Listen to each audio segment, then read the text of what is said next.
Chapter 131, Ghost Festival. I, God of Law Wumians, declare that under my will, the capital of the East Mistfinder will become a sacred land of the Law faction, a land devoid of sins.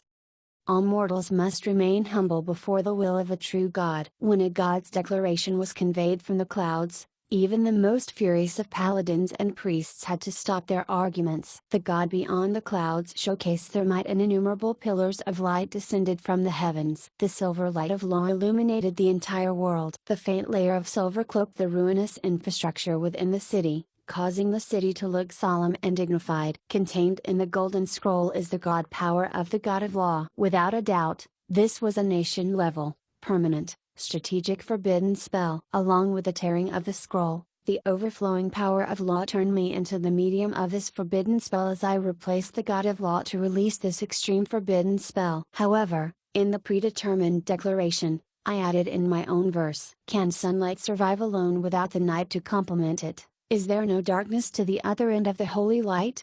In my city, undead did not represent evil, and holy light does not represent justice. Before the rules of God, everyone is evil. The benevolent will be rewarded, and heinous sinners will not be spared.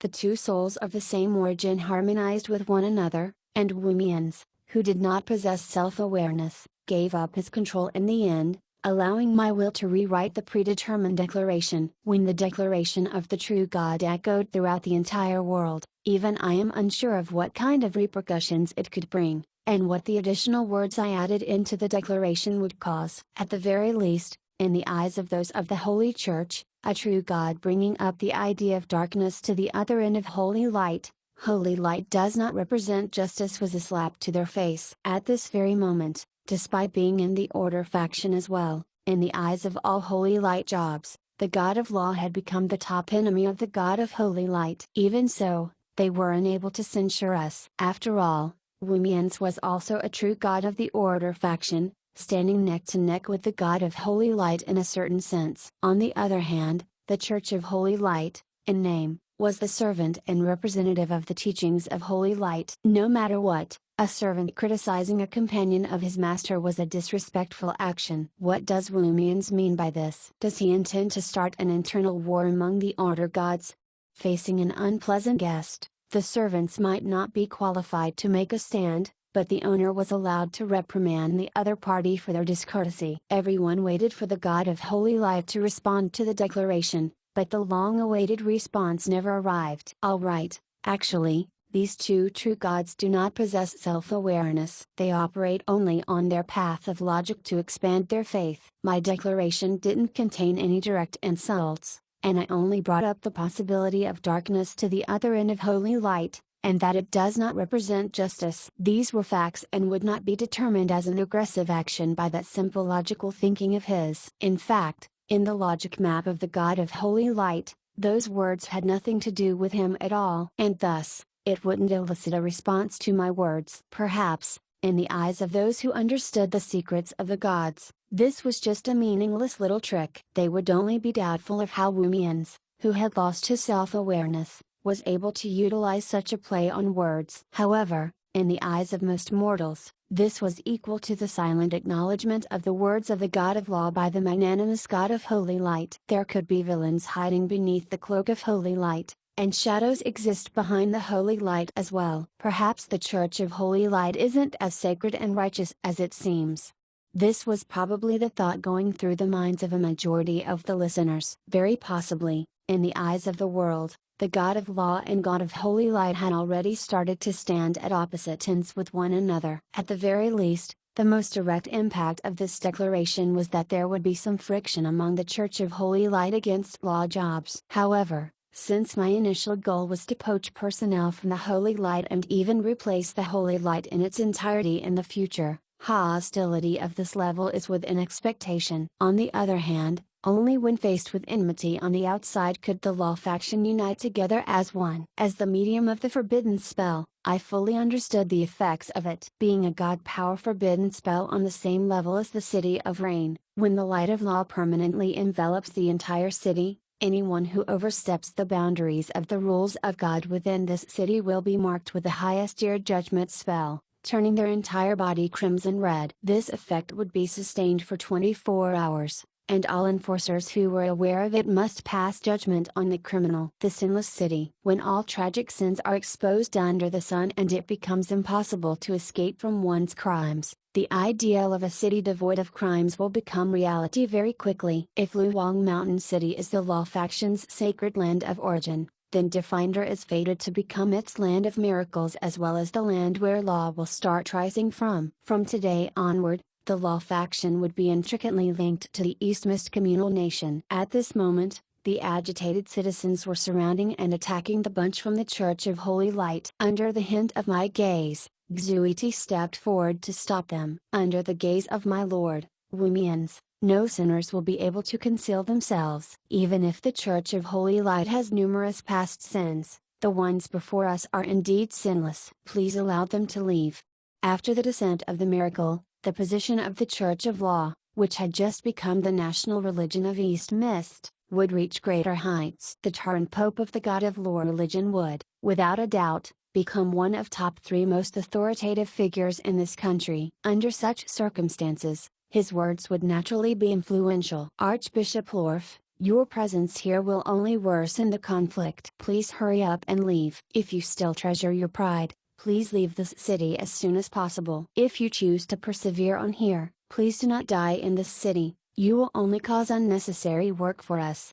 By the side, Xueti made sarcastic remarks while helping them out of the situation. With the Church of Law regulating the situation, the moment a gap appeared among the crowd, the noble regional archbishop immediately fled, leaving his guards and priests behind. That is enough. It will be troublesome for us if their archbishop were to die here. Given their nature, it is totally possible for them to fabricate stories like the God of Law has colluded with the undead and some archbishop has died in the midst of carrying out his duties. Judging from his current look, he seems to be scared out of his wits, so he will probably lead his team out of the city soon. It would be best if the Church of Holy Light can give up on the entire northern lands. Sigh, given their overbearing methods of dealing with problems, the possibility of them completely letting go of the northern lands isn't great. Looks like we will still have to toil out with them in the future.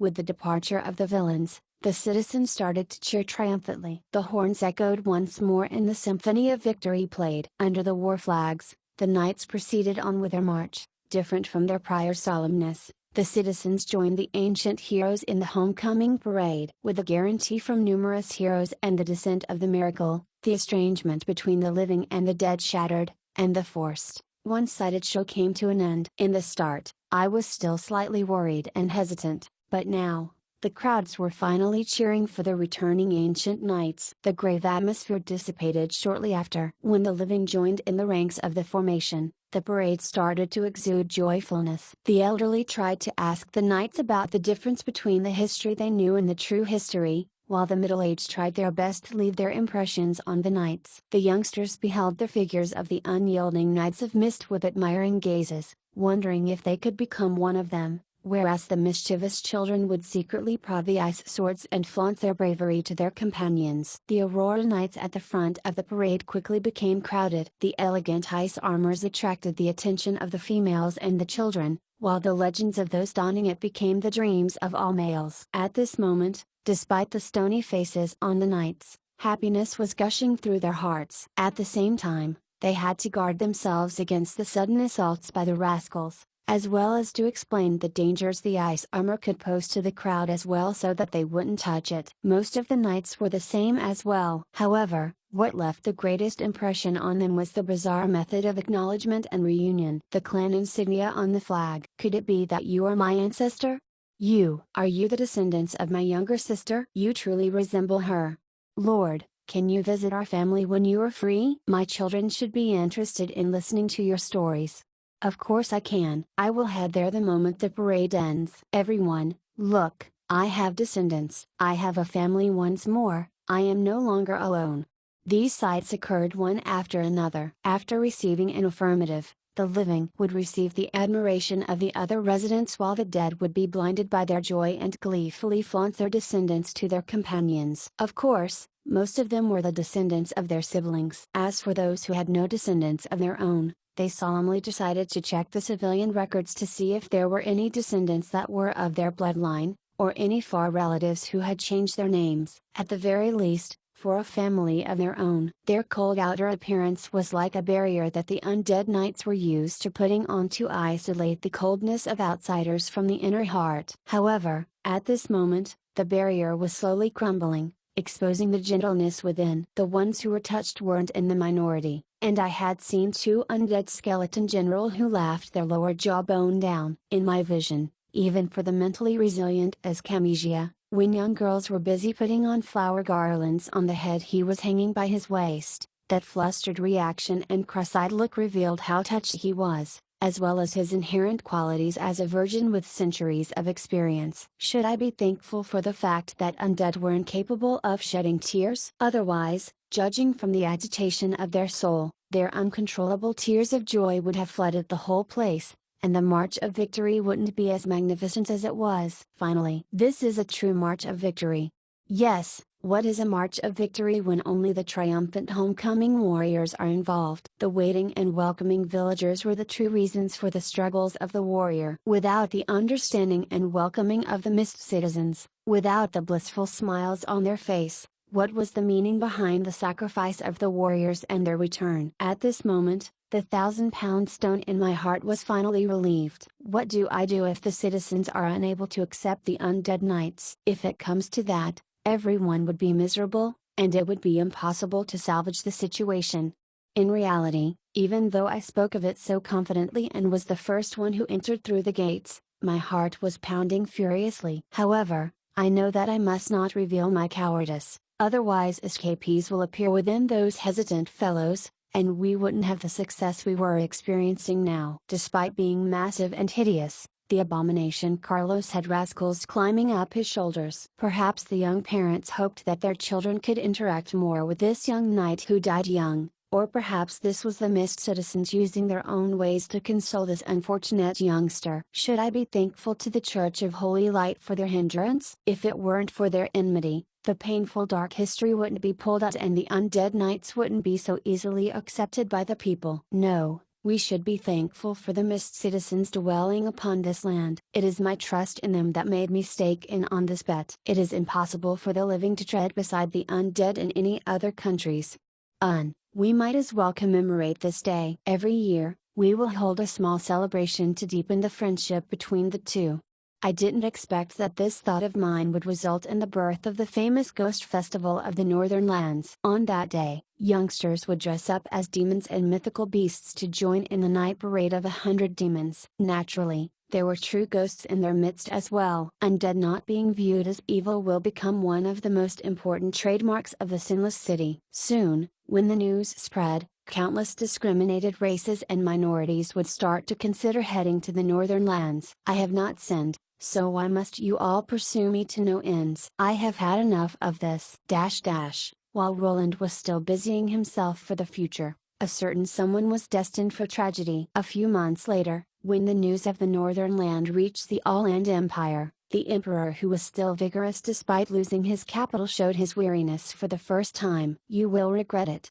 The elegant figure and her words appeared in his dreams once again, and the words that contain another meaning beneath the surface became the greatest drew of a certain emperor. Yes, I've regretted it. I've truly regretted it. Is this karma? Is this retribution for allowing others to assassinate you? Or was I mistaken from the very start? Every time the emperor drank on his own, he would be shouting these words while bawling over it. At this moment, the attendants who thought that the emperor was stressed due to the worsening war situation would close the doors and call for Lord Hermit and Lord Rosemary. The former was a strategist deeply trusted by the emperor. Regardless of whether it was matters concerning the war or daily affairs, he was always able to come up with suggestions that satisfied and left the emperor assured. On the other hand, the latter was a beauty that left one dizzy-headed. Empathetic, she was always able to soothe the burden and emotions of the emperor with a few words. This time, it seemed that Lord Hermit was too busy with war affairs, thus only Rosemary came. Emperor Darsos, why did you drink so much again? Rosemary, come, accompany me for a drink. As you wish, Your Highness. Except, it will better for you to cut down on the alcohol. Drinking too much harms your body. Hee hee. I never expected that you, who she sent to me, would worry over me. Come, let's chat. As expected, after a few words, the spirits of the doleful emperor lifted. Rosemary, you are truly my soulmate. Regardless of whether it is military affairs, politics, economics or commercial activities, you truly know it all. Perhaps, if I chose you to be my queen from the start, many things would not have occurred.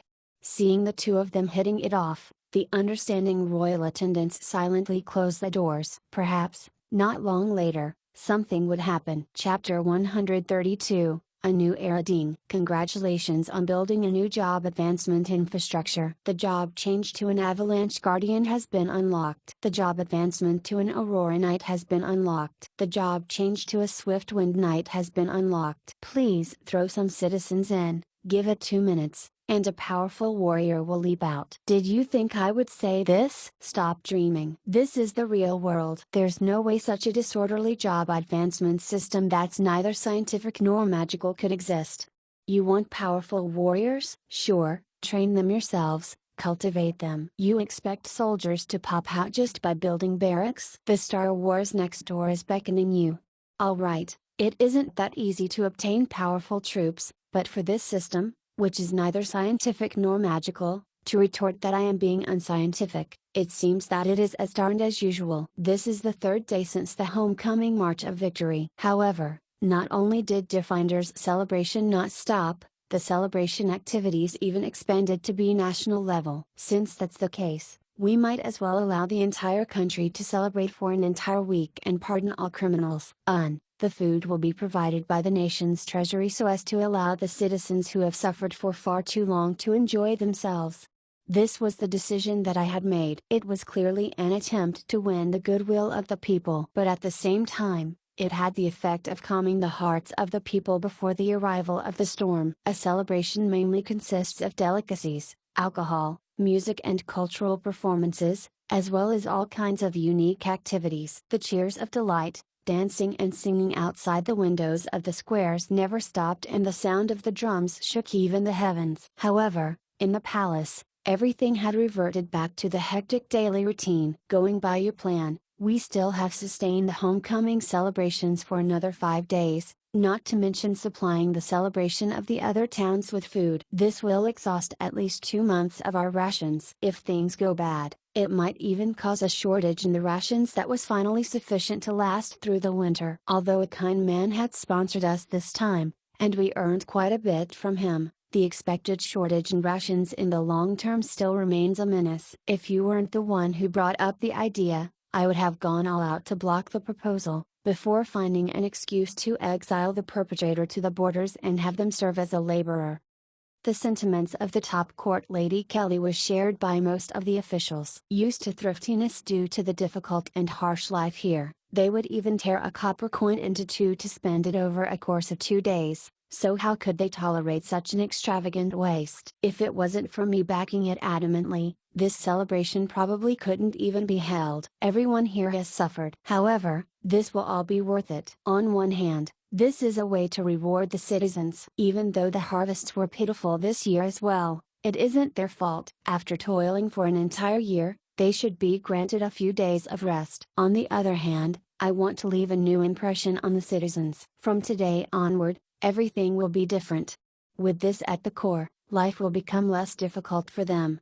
Morale, popularity, the will of the people, all these may seem fleeting, but they can become a positive driving force from another perspective. At the very least, filling the stomachs of the citizens and painting a beautiful future for them to look forward to was all we could do at present. Of course, changing this country from the ground up was still something to be done step by step. I proposed an unrealistic request to the system, and as I expected, I received an even more unrealistic response. Every single warrior required several years, sometimes even decades, of cultivation. Hoping that troops would magically appear just by throwing resources into a newly created barrack. If only this held true in reality as well. Then, the two foremost matters we have to attend to is to reconstruct the individual main divisions and to settle the problem with rations.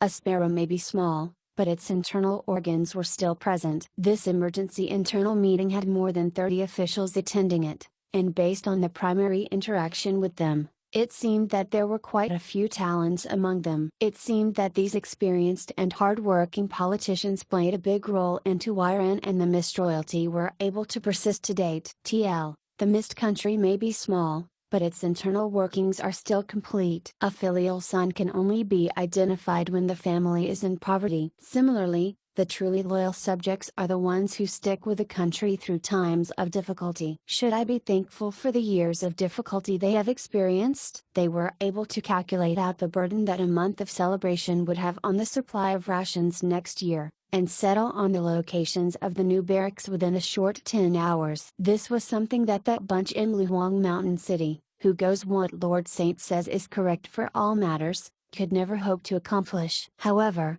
no matter how efficient the governance was, and how well utilized the resources are, it was still impossible to alleviate the situation when the country was that severely lacking in resources. At this moment, the conference made one feel very uncomfortable. As a newcomer without any official position, I was sitting in the chairman's seat to officiate the internal affairs meeting. And yet, they were all treating it as though it was something reasonable, as though this was the way it was supposed to be.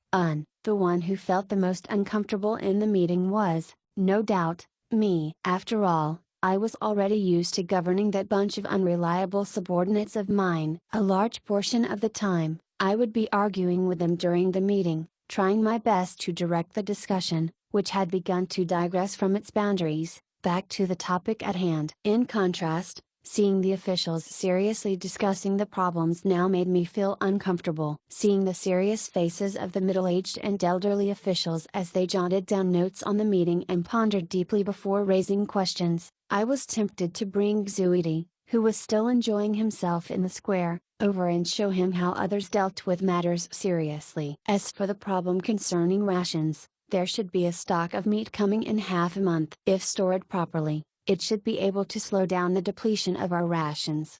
Kelly came to a realization. You mean that whale? I nodded my head. It was too much of a waste to leave that corpse of the mountain-like horn whale in the ocean. Considering the problem of food East Mist was facing, I decided to send the Borealis to drag it back here. Considering that it was way too big, if it was impossible to drag it back as a whole, it was also possible to cut it into several pieces to ship it here. Even when top-tier sea monsters were dead, there might well linger in the surroundings for a period of time, thus there was no need to fear fishes and prawns from consuming it within a short period of time. The meat of the whale could be used as rations while there were top-class spices within its body. It would be a waste to leave such a great fortune to rot in the ocean. As for the means to resolve the problem of rations from its core, I have a proposal. By selling our acquisitions, we should be able to purchase rations sufficient to last us for 2 to 3 years. Thus, we should start planning for the long term. After all, East Mist was a small country. Given that the resources given to us were sufficient to make the emperor of the massive and powerful All-Land Empire feel an ache in his heart, it was even more so an astronomical sum to East Mist. It was possible to live off it for several years. At this point, the head treasurer flipped through his records and nodded his head affirmatively. If we were to sell away those jewels and minerals, it could sustain us for 5 years, let alone 2 years. I nodded my head in satisfaction. At the same moment, I recalled the bitter face Darsos had when he was extorted by us. Recently, I had heard from Rosemary that she had successfully invaded the inner circle of the All-Land Empire. Perhaps, this may allow me the chance to interfere in their affairs in the future. I am really curious as to how she was able to infiltrate their inner circle of authority despite being a servant of obscure origin, and to say that it is possible to climb even higher on the totem pole. Even though she refused to explain how she was able to do it, I do not think that she was lying to me. Other than the fact that her phylactery was in my hands, the top classified secrets of the entire continent that she was supplying me with also proved that she had gained sufficient trust to access them. To survive by preying on the wealthy isn't a feasible long-term plan, even though it is sufficient for us to survive for a few years. I will think of a solution for our rations. So, let's talk about the other proposal expanding our military. If it was in the other countries, pushing forward an expansion in the military was an incredibly vexing process. It would cause an outbreak of war between the Dove faction and the Hawk faction. Unless the Emperor forcefully suppressed the opposing faction, It would take at least 3 to 5 years, sometimes even reaching a decade or two, to expand. Furthermore, one had to take into account the reactions of the various fief lords when strengthening the army of the Central. Even if the motion were to pass by some sheer coincidence, by the time new divisions were being formed, people would be vying for military positions and authority. The Dove faction supports peacefulness, whereas the Hawk faction refers to the nationalists. However, to the East-mists that had been struggling in the northern lands for a long time, it was something the population fervently longed for. The main reason why the military wasn't expanded in the past was due to the lack of funds and rations to sustain it. Regardless of whether it is to deal with future wars or to protect the people from the waves of beasts in winter, we require a powerful army. In the northern lands, one will never find military prowess excessive. Thus, the first thing that has to be done is to restore the previous establishment of the Mist Country. With my knights at the very core, the various battalions will be reformed. Their names and flags will remain the same, and the equipment and gears will be as it is in the past. With the old veterans leading them, the battalions should be able to take shape within 10 years. Looking around at the surroundings, the crowds nodded their heads slightly in approval. Their eyes were filled with enthusiasm. After all, the Mist citizens had already suffered the bitterness of a lacking military strength. As long as there were sufficient resources, rebuilding a powerful military had been something they were dreaming of. In reality, the will of the younger generation to protect their country is strong. The numbers who actively applied to join the military has always exceeded our logistic capabilities. As long as the supplies are able to keep up, along with the attraction of the legendary troops, there should be no problem with the number of manpower. Then let's begin the recruitment of the army as soon as the celebration ends. If we do not have sufficient equipment, use wooden swords and wooden spears for training first. Let's first get the situation kicking before we proceed on to the specifics. We must quickly make use of the time to allow them to undergo training before war starts. There was someone who heard the other meaning behind my words and raised his doubts. War? Does your highness believe that war is imminent? You all should have heard of it. The eternal sacred war is about to occur again, and the battle between land and the water elementals and seafolk is just the prelude to it. The unrest doesn't just stop there. Speaking of the eternal sacred war, the faces of those in the room darkened. Expanding one's army was one thing, but fighting another war was something else. They barely had a few days of peace. Why was trouble knocking once again? A few days ago, I received a confidential intelligence report that the Black Wings in the south have allied themselves with the Wind Elemental God. Their cloud fleet is currently heading west and, along its way, has plundered quite a few towns. Even the capitals of 2 middle-tier kingdoms have been a victim of theirs. As for the north, the moment I spoke of the north, everyone's attention focused on me. After all, this was the utmost north of the human society, and anything that happened here concerned their safety. No matter what, they had to be wary of whatever happened here. I sighed helplessly. Were the Mist citizens really condemned to a life filled with catastrophe? They had chased away the Beastmen tribes a year ago and barely had a few days of peace when new problems arrived. In the north, there seems to be quite a few tribes that have received the support of the Earth Elemental God and become powerful in an instant. That fellow proclaimed himself as the Khan of the Beastmen. Right now, they should be in the midst of an internal war, annexing one another. Going by their past history, it should be a matter of time before their great army starts venturing south. Khan, greater than the supreme leader of nomadic tribes. That is impossible. Your Highness, I am not saying that you're lying, but this is a destructive catastrophe. Your Highness, is your source of information reliable? Your Highness, are the Beastmen tribes from the highlands or the plains? Have the other countries of the northern lands received the news yet? As expected, the moment the figurative bomb was thrown, the conference room burst into commotion. The northern Beastmen tribes could be divided into 2 groups. The Highland Beastmen resided in the Oregon Mountains, the geographical terrains of which were complex. Over 70% of the Beastmen of the northern lands resided there. On the other hand, while the Beastmen of the Highland Plains may be fewer in number, their population was more densely concentrated and the actual danger they posed is significantly greater. If it was the Beastmen tribes from the highlands, there were at least a few countries who stood between us and them. On the other hand, The plains beastmen share part of the border with them, and due to historical reasons, the several dozen kilometers of the boundary shared with them had never been peaceful. Of course, this is still a positive situation. If it was the previous borders of the Mist Country, with the long border between both sides, the pressure would be even greater. In these 200 years, the rise of a highland country, the Suaya Kingdom,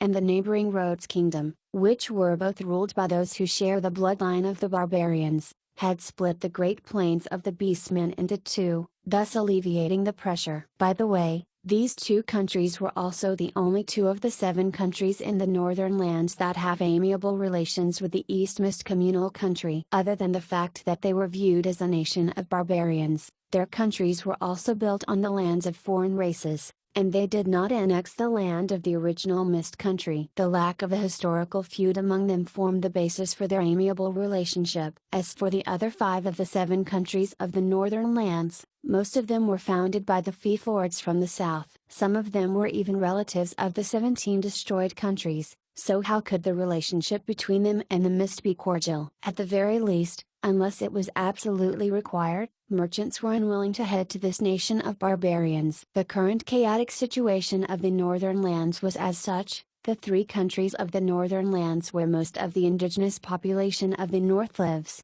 There was also an ancient Fengkai country on top of Rhodes Kingdom and Suaya Kingdom. It borders the Rhodes Kingdom and its political stance leaned towards the north even though its royalty stemmed from the south. The other 4 countries founded by southerners, of which Sluweaver Kingdom is a product from the splitting of the Mist Country. They emphasize that they are the legitimate Mist Country, a bunch of autonomous regions that weren't small in size. The entire northern lands had been regarded by the other massive human countries as barbarians. Furthermore, the continuous conflict between the various countries of the north had caused this land of bitter frost to become the frontier and a place of exile for human society. As for those supposed autonomous regions, quite a few are lands of freedom governed by bandits and criminal organizations. Unexpectedly, this intelligence was supplied by the Elf Kingdom, so it should be credible. According to them, they have informed most of the human kingdoms. It is the Highland Beastmen. It seems to be a tribe called Blood Axe Tribe.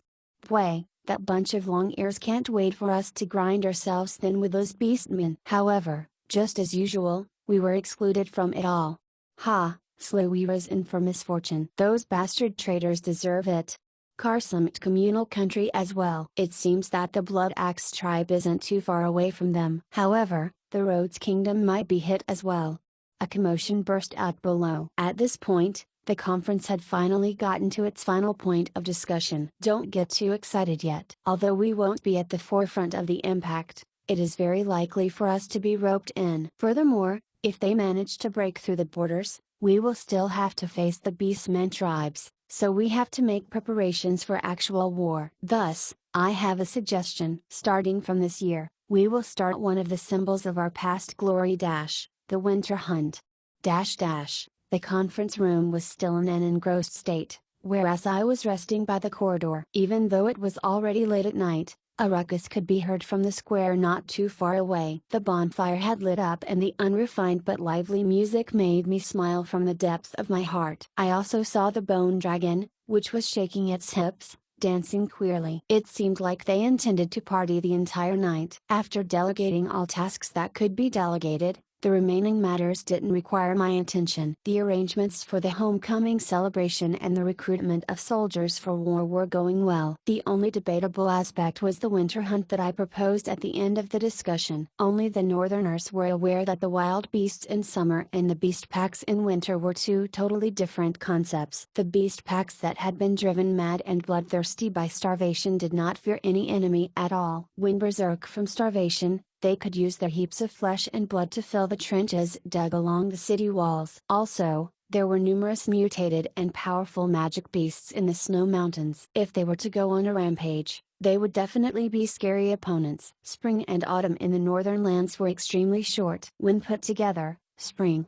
summer, and autumn only added up to 5 months. 30 days from the end of autumn, snow and ice would fill the northern lands as the season of frost started to set in. In previous years, to deal with the beast packs, creating a solid wall and clearing away wild beasts were the optimal solutions. If the wild beasts were to gather into packs, then moving the citizens from the villages and towns to the large cities would be the only plausible course of action. Even so, not everything could be brought along, which meant that when they returned once spring arrives, the sight of their ravaged homeland would be all that lay in store. Furthermore, a large migration was extremely dangerous. If they were to meet with beast packs that had set off in advance in the midst of their journey, it would be equal to delivering food right to the belly of the beasts. However, to make the citizens totally give up their home, livestock, and farmlands from the very start was even more unrealistic. They were barely able to survive with the harvest they had each year. Furthermore,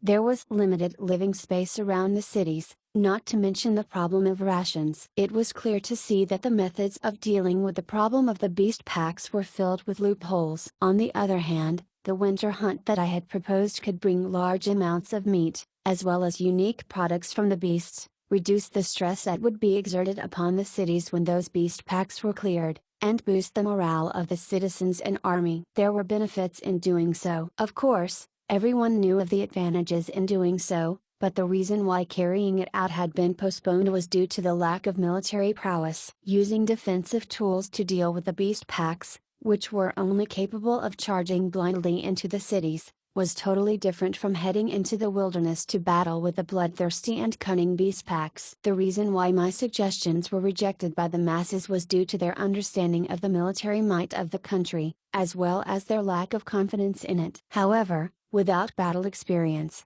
how can one's army grow stronger? No matter what, those brainless beast packs should be easier to deal with than those frenzied beastmen. If you are worried for those young fellows, there are old veterans to guide them, and only through facing true battles will they grow rapidly. An army that has never seen bloodshed before, no matter how outstanding their equipment is, they can only be considered as security guards.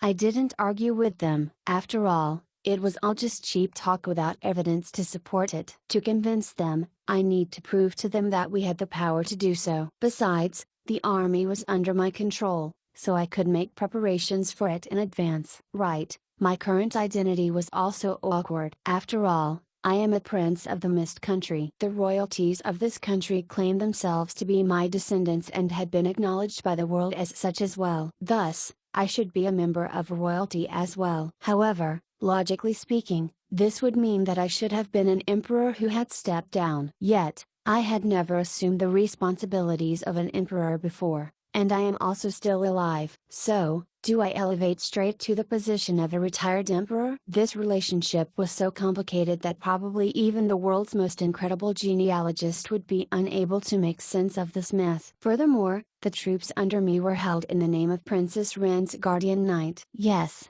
guardian knight and not a titled knight. After all, in order to use the Roland's sacred sword to verify my identity, I could only have Ren confer on me the title of a knight on the surface. Yet, she conferred on me the title of the guardian knight at the gates of Definder. We're about to enter the city now, so it is impossible to find the council of elders to confirm your nobility and your territory. Since there have been many examples of one's father and elder brothers holding the role as a princess's guardian knight, and big brother Roland is like my elder brother, so just make do with the title of a guardian knight. While saying these words, Ren's tiny face flushed red, seemingly embarrassed. However, the identity as a guardian knight is indeed convenient. I am able to handle matters in Ren's name, as well as avoid many awkward situations. Back then, I thought that this idea was excellent, and I even praised her for it. Your ability to adapt to situations is excellent. Seems like you are able to think on the spot. You are indeed my descendant. Despite it being a sincere praise from the depth of my heart, for some reason, after I said these words, Kelly and Ren's face darkened. There were even some from the undead army behind who laughed. Alright, back to the topic. At the very least, the identity as Ren's proxy gave me some confidence during the conference when I did not hold any official positions. Also, there were many things that I had started working on that were inconvenient to mention at the conference. Since the symbol of a royal authority, the Roland Sacred Sword, has appeared once again, the East Mist and the various other Mist Country spin-offs can start discussing a coalition. Also, the Frigid Nightmare Altar and the Snow Mountains should have accumulated quite a few newborn Frigid Nightmares, So it is about time for us to produce Druer or Knights. Seems like I must handle these two matters personally to get them done. Troubles popped out one after another. At such a moment, I feel illimitable yearning for Elisa. If she were here, I could confidently throw everything onto her. Or I could make time to chat with her. System notice: your suicidal abilities are about to break through the heavens. Cough. This time, I didn't appear just to lecture you on how you are courting your own death. There's another daily quest for you to complete. Ding. Daily quest: today's unfortunate fellow. Please punish at least 3 villains who have committed evil deeds. Based on the identities of those who were punished, you will be rewarded with 1 to 100 fate points, and there is no upper limit for the reward of this quest. However, if you fail to accomplish it, 1000 fate points will be deducted. Just because you have earned a lot of fate points recently, you think that you don't have to do daily quests. If you fail this daily quest as well, the next deduction will be 10,000 fate points. Looking at the daily quest, I was taken aback. Committing evil deeds did not necessarily mean that the deeds had to be illegal, but what was illegal often translated to evil. In previous days, it would have been easy to find villains. There would be plenty of them in the jail cells. However, as it is the homecoming celebration today, and a universal pardon has been issued, where the heck would I find a villain? Even if I were to start looking for one right now, the declaration of the gods on the land devoid of sins was still seemingly echoing in the ears of everyone. Even the most insane villains would fear the might of a god and keep a low profile for some time. Looks like I can only give in to my misfortune. The darn system must have been unhappy with me and is trying to pull a prank on me. So be it, 1000 points then. But if it is going to be 10,000 points tomorrow, then I must really take caution. Pooh. The sight before me caused me to spit my tea out. I rubbed my eyes to double check if I was hallucinating. A bunch of men was running about, and there were quite a few familiar figures in the group. The one leading at the very front was the tall and mighty Taran. Returning back to nature, treading along with the wind, this is the true nature of us Taurans. My true name matters not, please call me the Son of Wind. Come, my friends, join us in this wonderful run alongside the wind. Not out of expectations, there were quite a few guards chasing behind this group of bastards. Their clothes and pants were messed up as they waved the wooden sticks in their hands around. Lord, at least put on your underwear. Your underwear. Your underwear. The town security shouted as his words echoed through the streets. In that instant, my face turned green. Son of Wind, your head. Do you think that this is the underground world? How many Taurans do you think that Definders has? I bet you were exposed from the very start. For the Pope to be bringing others to run around nude, how do you expect the judges of the Church of Law to do their work tomorrow? I thought that you would at least hold it in for a few days. Alas, our heritage is unfortunate. Thus, I unsheathed the Silver Avenger without hesitation. I got it. It seems that the system isn't unhappy with me. It's the Taran. Fine, today, I will be cleaning up my household. Ding. Bingo. But there isn't any additional reward. Further system notice: think about it, why did the quest only request for a minimum of 3 but did not set a limit on the rewards? Yes, as this is the miraculous sinless city, even those local criminals would have to keep themselves in check for a period of time. However, have you forgotten that there is still another group of eccentrics who are skilled in dancing about the boundaries of law? You want to become a fireworks expert admired by the crowds. You want to comprehend the profoundness of a festival from the underground world? Safe and reliable, flashy and radiant, safe brand fireworks, a product worthy of your possession. Alright, a villain who sold dangerous objects and counterfeits had appeared. HMPH, it is about time for us to settle our grudge. I want to avenge my lover number 38. Leaning against the wall was a Draken hunter who exuded the aura of an expert. HMPH, don't think that I would fear you just because you've ascended to the ranks of a legend. A true hunter will never fear the strength of his prey, it will only make us feel more blissful. HMPH, your weaknesses have already been exposed to me. The next instant will be the moment of your death. This was an old dwarven hunter. Despite his ordinary outer appearances, his shining silver hunting rifle didn't seem ordinary. By the side, a goblin was trying his best to shout. The grudge from 30 years ago is about to be settled, and an epic battle is about to play out. Kabbalah Gambling Den is currently accepting all kinds of bets. Those who bet on the victory of the legend Dragon, the payout is 1 to 2, whereas those who bet on the victory of the ace hunter, the payout is 1 to 3. As for the both of them perishing together, 110, and for the two of them settling their grudge amiably, 1 to 100. Alright, to think that there would be private brawling and a gambling fraud. At this point, I already knew what to do. Before the reputation of the underground world and the Church of Law fell into the gutters at the hands of these fellows, I had to quickly deal with them. Can I bet that the duel will be terminated due to special reasons? Of course you can, but the payout is 1 to 7. However, the settling their grudge amiably ending isn't included in the mix. The gleeful Kabbalah raised his head, but his smile turned into a cry upon seeing me. Aren't you supposed to be in a conference? Ignoring him, I threw a sack of gold coins on top of his head. Keep it well, I will be claiming my prize money from you after I'm done dealing with these bastards. Alright, what happened afterward was a night of suppression that everyone was glad to see. After running myself to exhaustion, I decided to place rebuilding of the town security army as the topmost priority. In the end, not only did I complete the daily quest, I even earned more than 700 fate points. Of course, the nude running pope would also become the dark stain on the Church of Law. In the future, this was how the annals of history would record this dark history. AD 1897, during the homecoming celebration, due to overwhelming joy from the return of the knights, the incumbent pope then, Xuidi, drank too much during the celebration and acted out of decorum. Even though he didn't violate any law, in order to punish himself, he hung himself on the highest flagpole in the royal palace for 3 days and 3 nights. The world was impressed by the strictness he treated himself with and his noble character, and, thus, they titled him as the impartial upside-down man. Hanging upside down on the flagpole had also become a method to find one's path when one was confused. Furthermore, in order to commemorate this event, sprinting along with the wind during the day of homecoming had also become a tradition. Naturally, most of the participants would still put on a pair of underwear.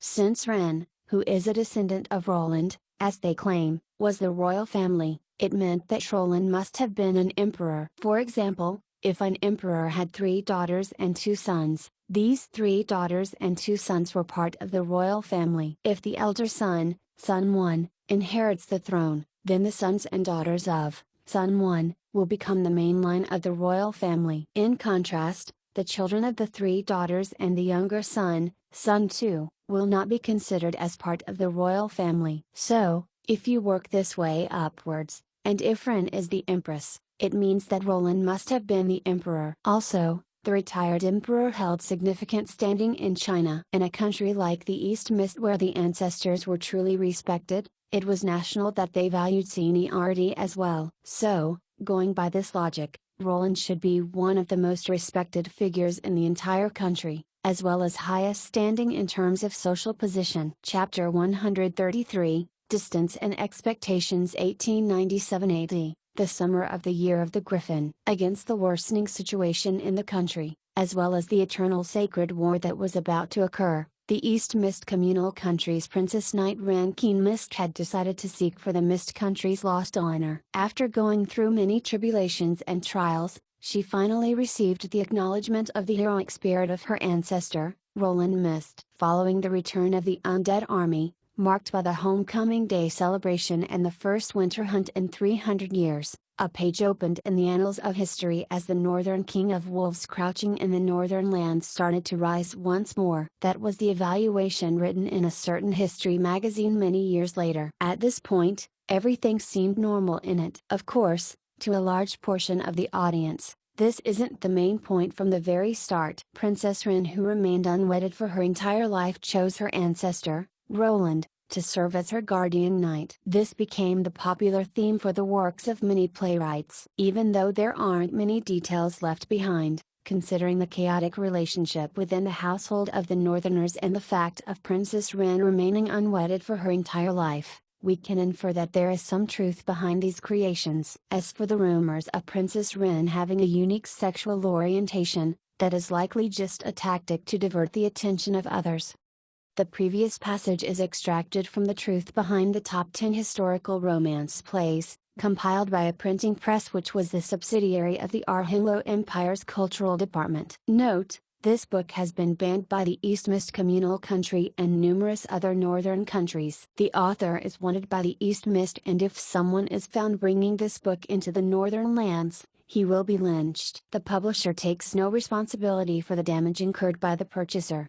Alright, let's not pursue the matter about the incredibly suicidal future printing press, although it's not like I could pursue the matter even if I wanted to. Ignoring the problems that the position as a guardian knight would bring in the future, at the very least, it solved the problem of my awkward position, thus preventing the bizarre situation of having two central figures in East Mist. After all, East Mist Communal Country was in the midst of rebuilding its various divisions, but the head of the divisions were all undead knights. In the perspective of outsiders, I seemed to have appeared from nowhere to take control of the new armies, so it did seem like I was gaining too much power over the country. In the end, it is best to avoid some matters if possible. The formation of most of the divisions went well. The moment the intention to expand the army was revealed, the conscription points and the barracks were filled to the brim. Due to our industries lagging behind, it was impossible for us to equip all of them. However, at the very least, we weren't lacking in manpower and training could be started. However, while some things were well, others weren't that lucky. There were some divisions which met with problems from the start, and they had problems that could not be resolved within the short term. Ozu Hound Tamers? We have the complete improved training methods of the troops, and those who signed up are intelligent lads who are carefully hand-picked from the applicants. They are all good seedlings. The Undead Rangers also demonstrated their expertise in taming hounds and how it feels like to have 10 skeleton hounds suddenly surrounding and assaulting an enemy in a battlefield. However, the problem is, Tucker Warhounds are extinct? How is it possible? Alright, we really didn't expect such a problem to occur. Tucker Warhounds were massive warhounds unique to the northern lands. They were around half a human's height and their snow-white fur was exceptionally resistant to the chill. Furthermore, they possessed sharp fangs, a strong sense of smell, and an aggressive and loyal personality. They were the best companions to an Ozu Hound Tamer, and after undergoing training, they were capable of competing physically with lions. We had also just realized it. Back then, due to the overwhelming damage from the fall of our nation, all of the warhounds that we were rearing were lost. After which, natural disasters struck year after year in quick succession. Even humans were unable to find food, needless to say, dogs. Those wild dogs that failed to escape into the mountains were all consumed as food by the refugees. At the very least, not a single warhound can be found in Definder now. After hesitating for a moment, I finally asked, since the warhounds are extinct, why don't you all change your job to as a wolf tamer? The northern lands may lack everything, but one thing it doesn't lack is wolves. It seems that the winter wolves are rather powerful as well. Since they belong to the same family as hounds, there shouldn't be too much of a difference between the two.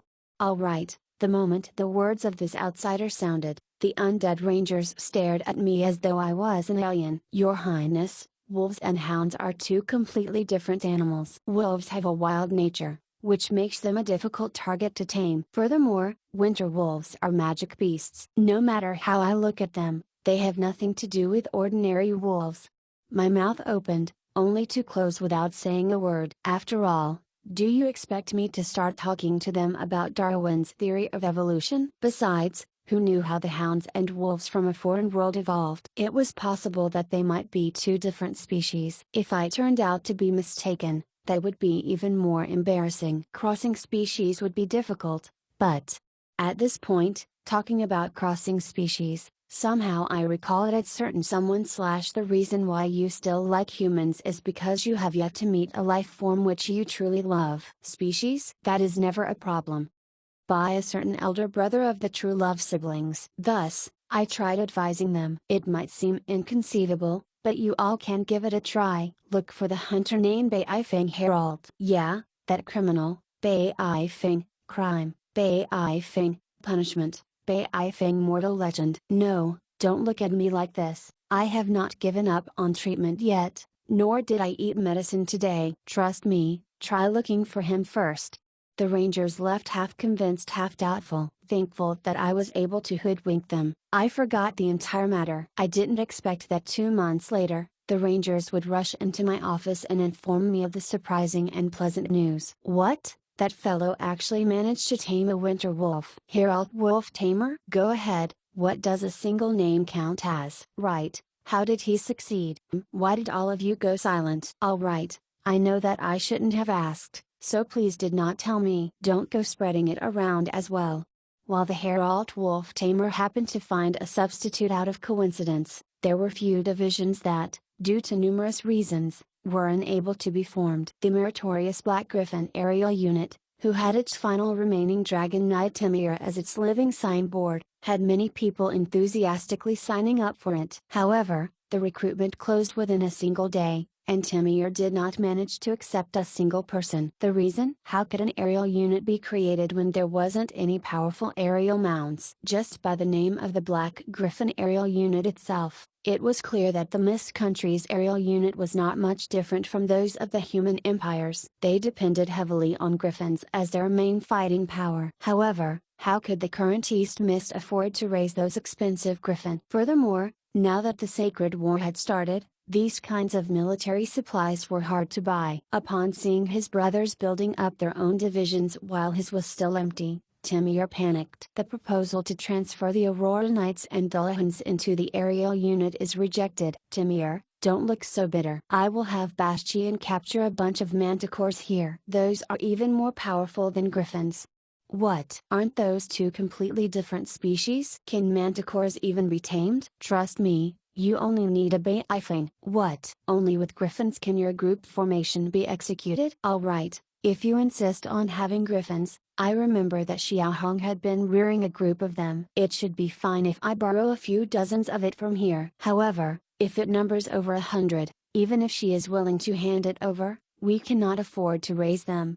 Just like how the energy consumption of mechanical flying units is 100 times that of a chariot, in order to escape from the bindings of gravity, aerial troops require a massive amount of food to sustain their energy consumption. Regardless of whether they were mechanical aerial units, magic life forms or living flying beasts, the same rules applied for all of them. In fact, the griffins which humans raise and giant eagles can already be considered one of the better ones. 400 to 500 griffins could eat the amount sufficient to feed 10,000 humans in a single meal. Most probably, the finance head would faint from seeing the expenditure afterwards. However, it was true that there wasn't much use to griffins if they didn't come in a pack. Fine, the most I can accept is 30 mounts, so the division can only serve as a scouting unit. I really cannot afford any more than that. If it could only number 30, then so be it. After all, it was much better than having an empty division. As Timir left the room sighing, a new trouble came knocking. This time, it was the siblings Van Dirk and Laney. They were once outstanding holy light users, and after they were converted into undead, both of them became outstanding death knights. The division they were creating had met with great trouble. Initially, their Dawn Hammer was a holy light division centered around holy knights and battle priests. However, not mentioning how the East Mist was hostile with the Holy Church at the moment, which would cause the growth of the recruited soldiers to slow, the division commander and vice commander were unable to use holy light as well. Having death knights who were incapable of using holy light to impart skills of holy light and the battle techniques of holy knights would be a completely awkward situation. Furthermore, if these undead were to stay with a massive group of holy light users, they might just happen to be cleansed by it somehow someday, so they would have to be wary of it as well. Why don't you try building an order of black warriors and black knights? Or why don't you just start a division of death knights and teach those lads the battle techniques of death knights in advance? In the end, the fallen Holy Knight Order and Death Knight Order fell through. After all, the prerequisites for a job advancement was way too absurd. After all, no living knights would take the initiative to job change into a death knight. As for Swiftwind Knight's Lance, who was in the midst of discussions with me on building a light cavalry order, the contents of our discussions can be summarized with 9 words. Money, mount, equipment? No money, no mount, no equipment.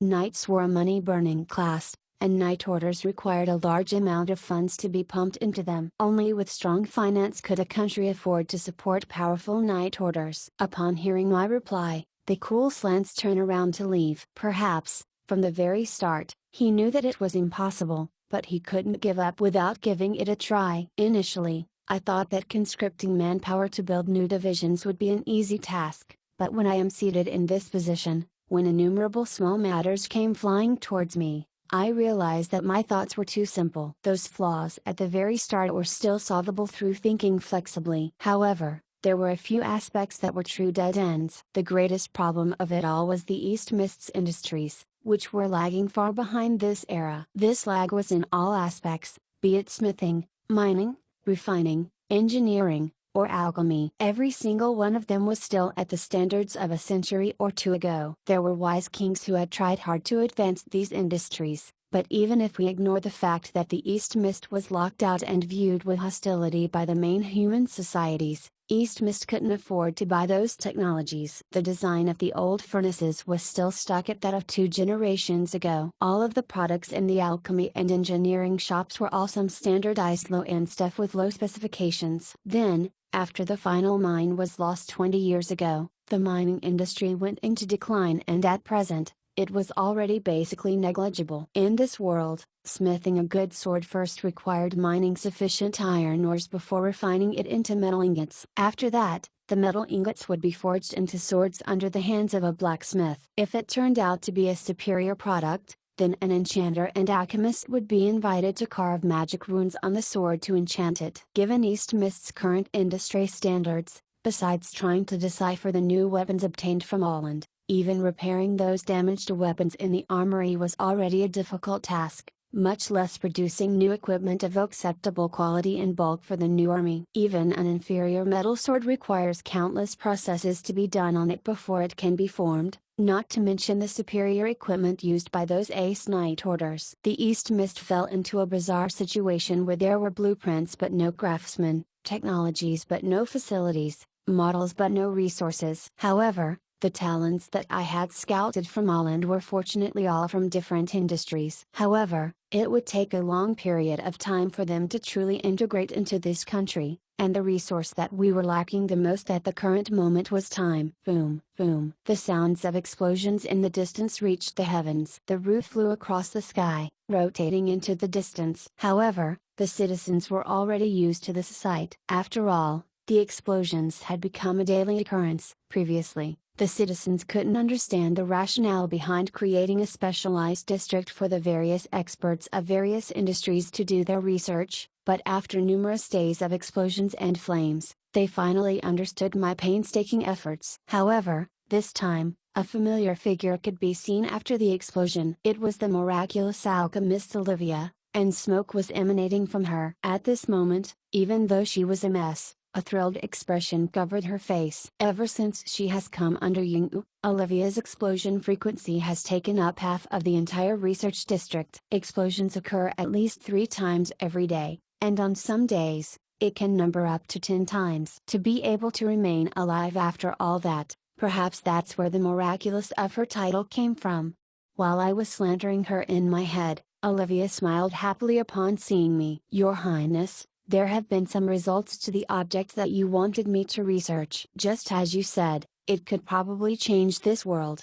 Chapter 134, Revolution. Magic engineering was a new field of research that was bound to revolutionize the entire world. However, at this moment, it was still in its infancy stage. It wasn't something entirely new that popped out from nowhere, but an amalgamation of engineering research, scientific theories based on material engineering, and magic formation research, a magic system theory based on alchemy. In history, it's shown in the intermediate stages of the Sacred War. I had poached the 2 founders of the new study from Holland Empire. Putting aside Timmy Lade, who was still studying in the public school, Olivia, who had been studying under the great alchemist Yungu, was making great improvements. The goblin had often bragged about his genius disciple on private occasions. At the same time, he also laments that the inventions of his disciple aren't reliable, and he had been a victim of them many times, and thus, as her sponsor, I gave her the research topic I wanted to embark on without any hesitation. Without a doubt, this was cheating. Giving the original inventor her original research topic, even providing her with facilities beyond what she was able to lay her hands on in history.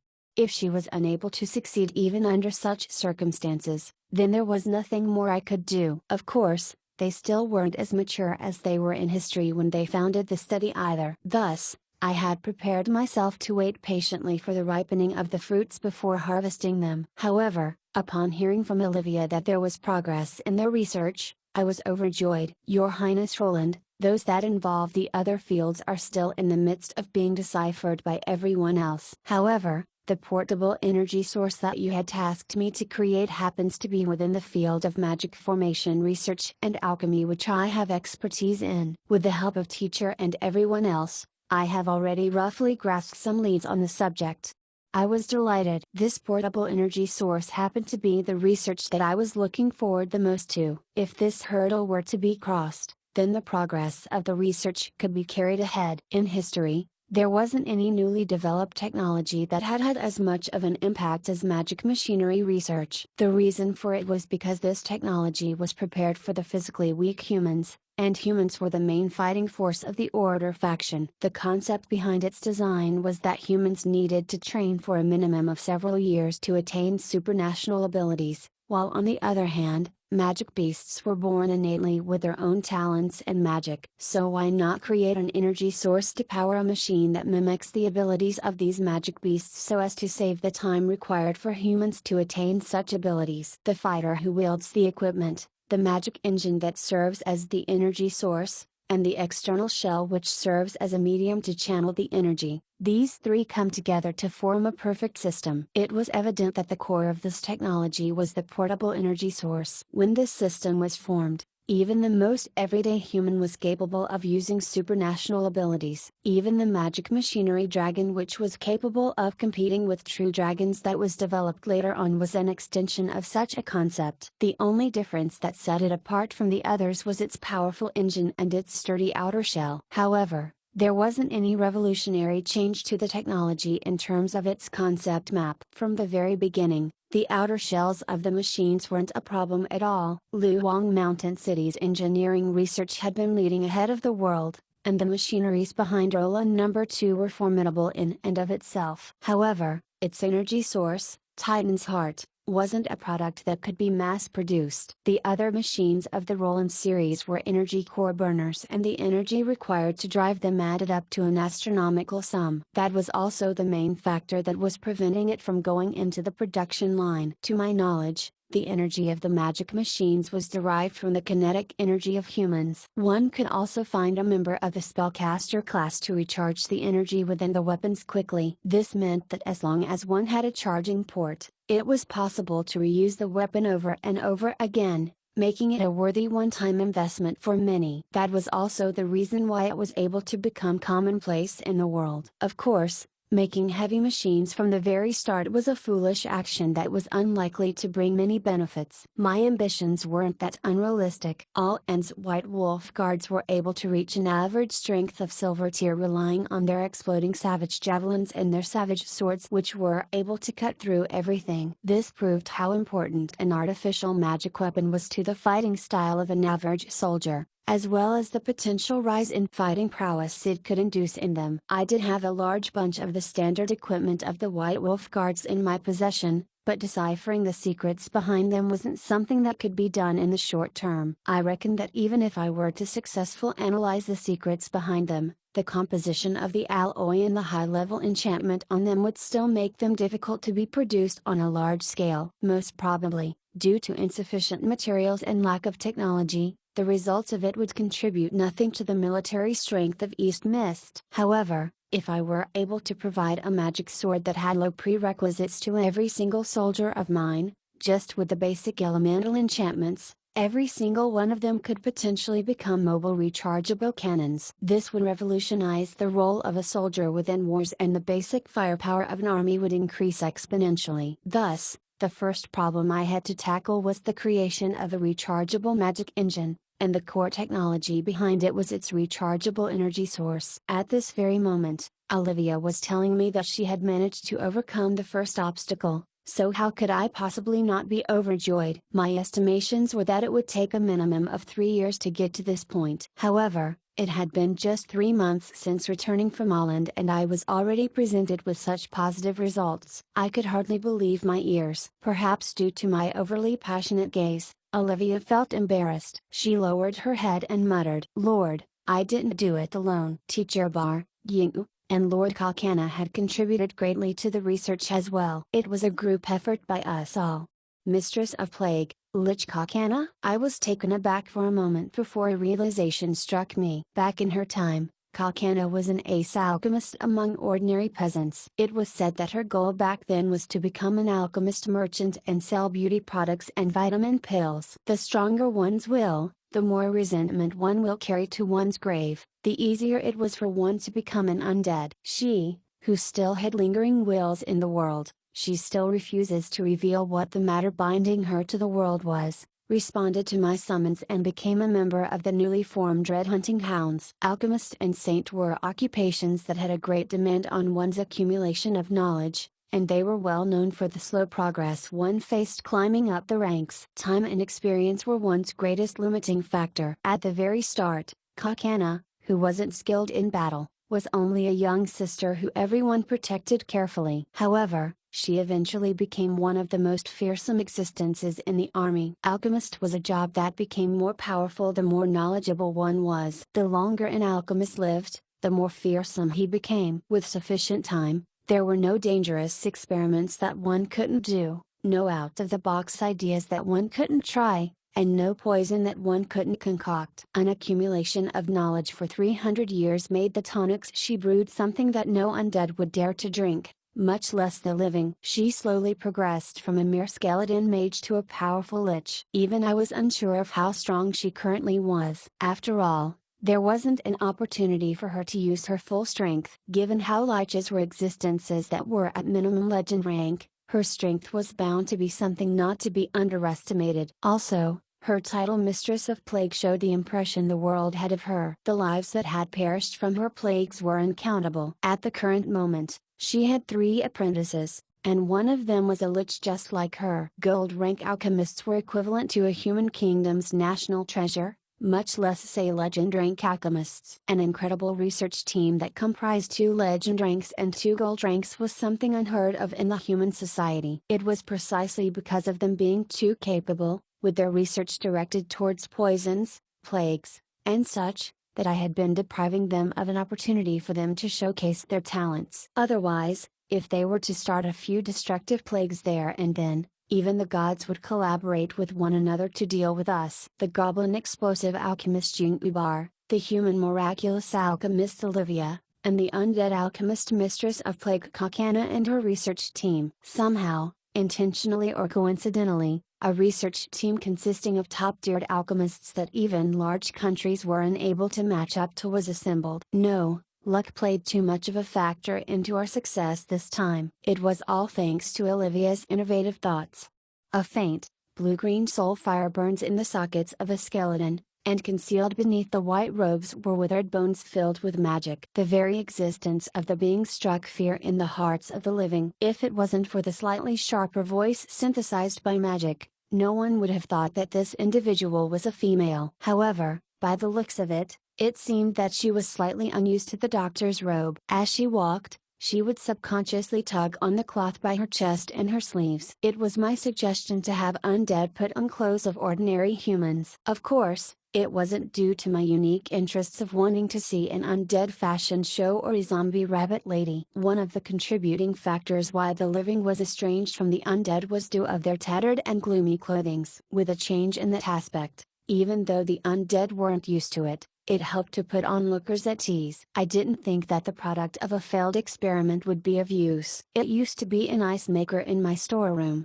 At this point, several knights who had heard the explosion rushed over. They skillfully pushed aside numerous scattered fragments of the wooden house and pulled the half-fried goblin out. The goblin, who had been waiting a long time for them in the rubble, whipped out 2 bottles of medicine. Gulu gulu, he drank them and the scaldings on his body disappeared at a rate visible to the eye. Then, upon noticing my presence, he rushed here spiritedly with a smile. "Old friend, a fat lamb." "Oops, I mean respected sponsor, we have already completed the task you entrusted to us. It's about time to talk about monetary rewards."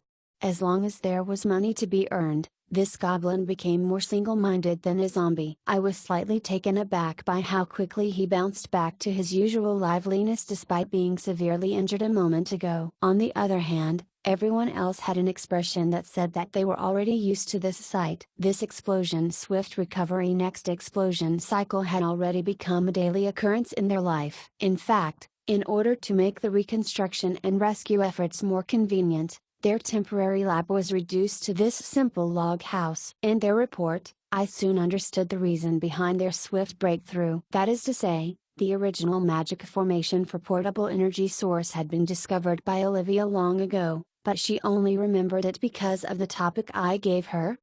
Yeah, I happened to stumble upon it coincidentally when I was still a rookie. It was a magic formation that allowed energy to flow cyclically so as to lower the temperature of an underground chamber for extended periods of time. Using that as the basic blueprint, we created a miniature energy source that could store energy for extended periods of time.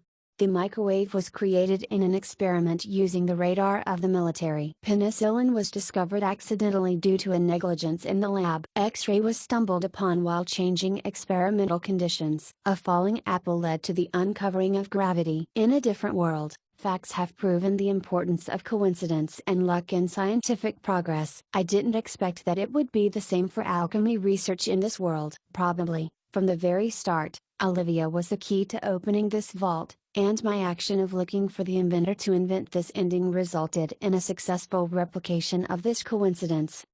It is a magic formation comprising flowing liquid. Its structure contains 16 layers, but its size is barely that of an egg. It should be sufficient to meet your requirements.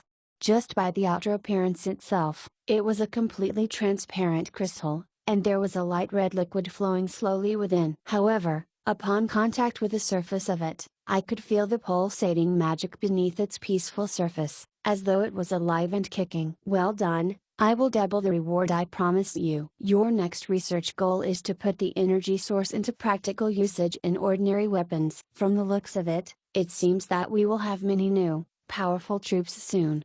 According to the others, I had been carrying a peculiar smile the entire afternoon. I would be smiling whenever I met others, shake their hands and return their greetings. Many people were shocked by my attitude. However, I had reasons for my happiness. Other than the increase in the strength of our army that Olivia's magic box, I had been named it myself, but the initial name of Olivia's vibrating egg, which I came up with as well, had been vetoed, was going to bring. The breakthrough in this technology also meant that the massive fortune the magic machinery revolution was going to bring in the future was already mostly in my hands. By that time, many countries will come knocking to purchase them. Going by my plans, we will definitely sell it to them. However, how we should go about doing it is a wisdom of itself. It is definite that we will have to extort a large sum out of them, and it might serve as an icebreaker for East Mist in its diplomatic ties. After all, it is foolish to be making enemies out of the entire world. Even if it was very tempting to slice the other party apart, a friendly face should be shown on the surface. Only in this way can a backstab have the greatest effect. During this period of time, I had been thinking about how I could extort their money out of them. Naturally, a bizarre smile would hang on my face as a result. The only thing that caused the smile to crumble were the two news that I received consecutively. The first one was within expectations. It was with regards to the restlessness among the beastmen due to the arrival of the Earth Elemental God. The territory of the beastmen was already filled with spies from each and every country, and Rosemary's news came at a timely moment. The internal conflict among the beastmen will be concluded by winter this year. The frost will make it difficult for the beastmen army, which is lacking in rations and clothes, to conduct a southern expedition. However, the moment the ground starts to defrost next year, it is very likely for the beastmen to journey down the mountains. Upon receiving the news, I sighed. What that will come eventually comes. In any case, the good news was that they wouldn't be coming in the winter, so we had half a year to make preparations for it. On the other hand, if they really came during the winter, it would be easier to deal with them by making use of the adverse conditions. However, the other important news was a completely abrupt massive bomb. Zayuo Empire has suddenly declared war upon its surrounding countries. Its undead army had traversed across the Death Swamp, the freezing highland, the sweltering desert, and numerous other forbidden zones of the living to assault the other countries. This time, 8 of the 12 senators were involved in the attacks, and the size of the army was uncountable. The sudden raid was extremely successful. The human kingdoms were caught off guard. The armies of several kingdoms that were involved in the fight were pushed back continuously, and of which, one of the victims of their attacks was a superpower of the continent, Solo Federation. If the assault of the undead was within expectation, then what happened afterward left the intelligence groups of the various countries perplexed. The newly appointed third senator, who was less than 3 months in his position, Pride Omar, has rebelled. He led the army he was just granted control of in a coup d'etat, and at this crucial moment, the royal faction chose to remain neutral. As a result, the council was forced to face him head-on. At present, the Zhuo Empire is divided into 3 factions and is mired in an internal struggle. They were making good progress in the battle, and 2 smaller kingdoms were already on the verge of destruction. Yet, at this opportune moment, an internal conflict broke out among them. Furthermore, it was a chaotic battle involving 3 factions in its midst. What were they up to? The 7 deadly sins, Pride Omar missed, was a powerful expert who, despite his sudden appearance, was able to prompt the Bone Dragon Queen Grai to give up her position as the third senator to him. In an instant, the attention of the entire continent was focused on him. When he proclaimed himself to be the son of Yang I, the head of the 7 deadly sins, and the news of him once rebelling against Emperor Yang I was dug up, everyone had the heck, so he is a formidable figure after all. Epiphany. Still the short-sighted Phelan as always. Did you think that by releasing Omar's seal you would be able to use him to suppress the royal faction? Yeah, it is true that he would be able to suppress them, but had you not thought that Omar would be able to suppress your Council of Dark Night as well? By handing him an army to lead by himself, aren't you giving him a chance to start a coup d'etat? I could roughly fathom the thoughts of Phelan. He probably hoped to use Omar to keep Lionheart and the others of the royal faction in check. After which, making use of the chaos from the Sacred War, he would focus all of the strength of Zhuo into starting a war with the living. He probably thought that the reason behind Omar's rebellion back then was to obtain greater authority and strength. Thus, he promised him the world. As long as the main force from the death dimensions were to arrive eventually, it would mean nothing even if he failed to fulfill his promises. Other than me, it is impossible for Omar to obey the commands of anyone else. As the incarnation of pride, it is impossible for him to accept anyone being of a higher standing than him. For him, there's no need for any reason to start a coup d'etat. If someone were to question his actions face on, he would just find any random excuse such as "you are nice" or "you are too ugly. Despite being born so ugly, you dare to command the suave me." Words that seem to have come from damned rascals would pop out from his mouth and drive the other party into a rampage. I know that darned rascal and that undead controllability named as the highest authority of the Dark Prince too well. Any undead that came under his control would serve him faithfully for eternity. Perhaps, just like back then, several undead lords might already be under his control. If so, then this internal conflict would probably drag on. For some reason, I felt sympathy for Phelan. After planning so tediously for many years, gathering sufficient military power, gaining control over the 12 senators, waiting until an opportune moment, the prelude of the Sacred War, perhaps even checking the points of entry for the invasion multiple times, they all gone to naught. Who will be the final victor? If I were to gauge based on the strength of the 2 factions, 3-7 for Omar to Phelan. However, if Lionheart doesn't make use of this chaotic situation to play some tricks, the years he had spent by my side would have all been for naught. Forget it. It doesn't really matter anyway. No matter who wins, all that matters is that Zhuo has lost. The intelligence network of the ambitious All-End Empire was truly formidable. However, the news that those elite spies risked their lives was sent to me at first time's notice through Rosemary's phylactery. The situation of the various lands differed from one to the other. However, there was a common point between them all. That was that none of them were peaceful. The storm is already brewing. We have to speed up our preparations. What that is of utmost importance now is the autonomous region of the hybrids and the Northern Altar. I mustn't drag the matter on any longer. After I'm done with the miscellaneous work here, I will have to set off once more. Due to the very few members of the royal family, The East Mist Royal Palace's sparring field was open to the royal knights as practice grounds. However, it was closed to them today. Other than the sparring experts on the field posing a threat to spectators, today was also the day for the experimentation of the newest weapons. The specifications demanded the new weapons weren't too high. Most of them were engineered magic swords with an inner core inscribed with a fire conversion magic formation. Both flames and machines were the expertise of the goblin engineers. As long as they were offered sufficient rewards, the efficiency and passion they showed in their work were incomprehensible to the other races, to the extent of even toiling 23 hours a day. As such, in less than half a month, the prototype I had requested had started to take shape. The crimson red magic sword carried with it the might of crushing mountains and billowing oceans. Radiant flames shrouded the blade of the sword, and the hot wind it generated caused its adversaries to feel suffocated. After the wooden dummy sustained a single blow, it started burning furiously. It was swiftly reduced to ashes. Is this a success?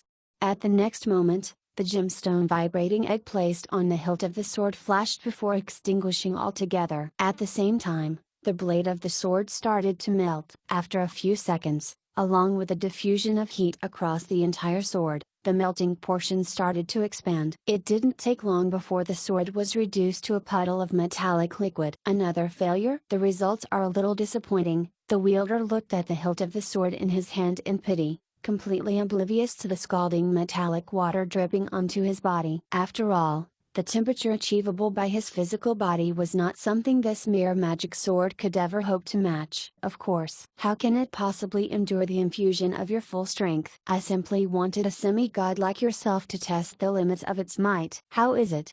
Adam scratched his head. Bronze pinnacle. No, grudgingly, it should pass for a low silver. Clearly, the firepower was far from satisfactory for him. While lament could be heard from his words, the scribes by the sidelines cheered in delight. The result was already far better than their expectations. Those who were on the field were the top fighters of East Mist, and the reason why I had them here wasn't just to view the testing of the weapons. Alright, since the magic engineered sword and magic engineered firearms have passed the primary test, the next job is to develop two new forces with these at the core of them. In order to allow these troops to truly leave a mark on history, I have an idea in mind. Heroic Spirit Basilar, Adam, Old Ferdinand, and Fade. The four of them were highly qualified sword saints. Furthermore, none of them were purely physical sword saints. On top of their swordsmanship, they had their own expertise as well. At this moment, even if I didn't say it out loud, they would have probably guessed it. After all, most of them knew that I had requested Basilar for the complete information on his Nightfall blade. Is it about the magic swordsman job advancement? Yeah. We will open up a new path for everyone else. At the very least, this path shouldn't lead to a dead end after a certain point. Every single job has its own techniques and battle style that is suited to them. Thus, we have to develop a job advancement suitable for these magic swordsmen. The job advancement will be between gold rank and silver rank, and it must be far superior to those useless mage knights. It will be called for elemental swordcaster, and I am willing to become the very first swordcaster. Chapter 135, Sword Seals and Army Divisions. Job advancement wasn't something that was rare in this world. On the contrary, almost every single expert who had reached a certain level would choose a job suited for them to advance to. For them, it was a necessity upon reaching a certain level, while in my system interface, there was a much more direct view on it. LV60 Warrior, LV7 Weapon Master, LV60 Justice Knight, LV2 Castigator, LV60 Mage, LV1 Fate Weaver. The former were the basic jobs, whereas the latter were job advancements. For the basic job, one would have to continuously temper oneself and mature through the iron, bronze, and silver ranks before they could reach the standards required for a job advancement. Actually, there wasn't much of a difference among the various basic jobs, and most of the skills and abilities each job possessed were shared by the others. The main differing factor for their strength were their talents and basic stats. Choosing a job advancement meant choosing one's future path and what one was going to specialize in. At the same time,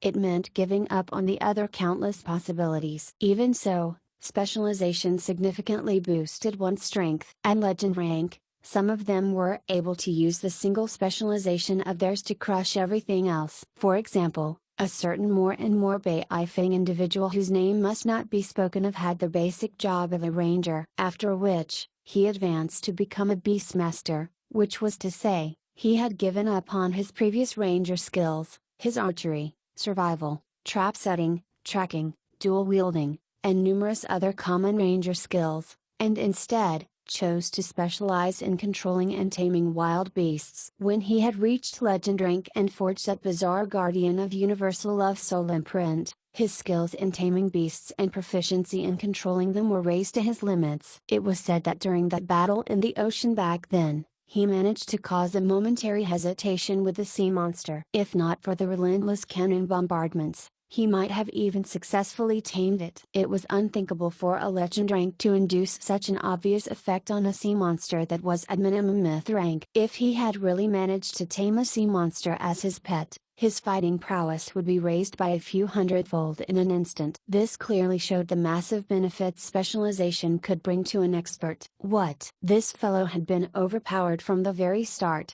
and he wasn't a good representation? Yeah, your words weren't surely wrong. I doubt that there would be another beastmaster who would love their responsibility to the extent of forging their soul with their will, and deriving their strength from their soul. In fact, a normal soul was the limiting factor of mortals. The more obsessed and frenzied a soul, the more fearsome the potential it possessed. To a certain extent, he was a far distance away from the concept of normal. He is a ridiculous existence, but one with unlimited potential. At this point, I couldn't help falling into contemplation. If he were to continue rising up the ranks like that, given how the jurisdiction of wild beasts and the position of beast god is still empty, if he were to really step into the realm of semi-god, there might be nothing to stop him in the most difficult step in ascending to godhood. That's too terrifying. I can't help but picture what would happen if Beifeng Herald were to really become the beast god. I feared that the world wouldn't fare well then. Alright. Seemed like I went on a tangent. Let's not talk about the fearsome future for now. At the very least, I definitely would not allow that to occur. Let's get back to the main topic at hand. Yeah, job advancement. Job advancement meant choosing a specific path to specialize in. As a simile, it is like climbing a mountain. The further one goes, the narrower the road gets. However, when one turns back to take a look, one would realize that he had soared above the others. Using a much more down-to-earth comparison, an ordinary law student had focused in finance law when he was in his master's, before going on to specialize in international anti-monopoly cases in his Doctor of Philosophy research. This was an example of going from a broad range into a specific genre. It may seem as though one is walking into a narrow path, but in actuality, they are climbing higher and higher. After all, was it possible for them to just forget the law knowledge they had studied? Of course not. It's just that there wasn't any need for it anymore. For them, their specialization would more than suffice. My situation was slightly more unique. Other people only had a single path, but I had four paths mingled together. If I were to diverge my efforts into training them one by one, not only would I tire myself to death, I wouldn't be rewarded greatly either. Thus, I decided to pave my path like how the rivers lead into the sea. The four rivers would eventually converge together as one into the ocean. Thus, what I had to do was to find the point of convergence for the individual rivers. Then, extracting the strengths of each field, I would pave my own way, and this time, my goal wasn't just a mere semi-god. It was a difficult path to tread, but it wasn't an impossible one. That was also the reason why I made up my mind to research the magic swords. After reaching a certain level in my path of magic swordsman, it was only a matter of time before I had to create a job advancement suitable for myself. Rather than being forced to make a choice when I come to a bottleneck,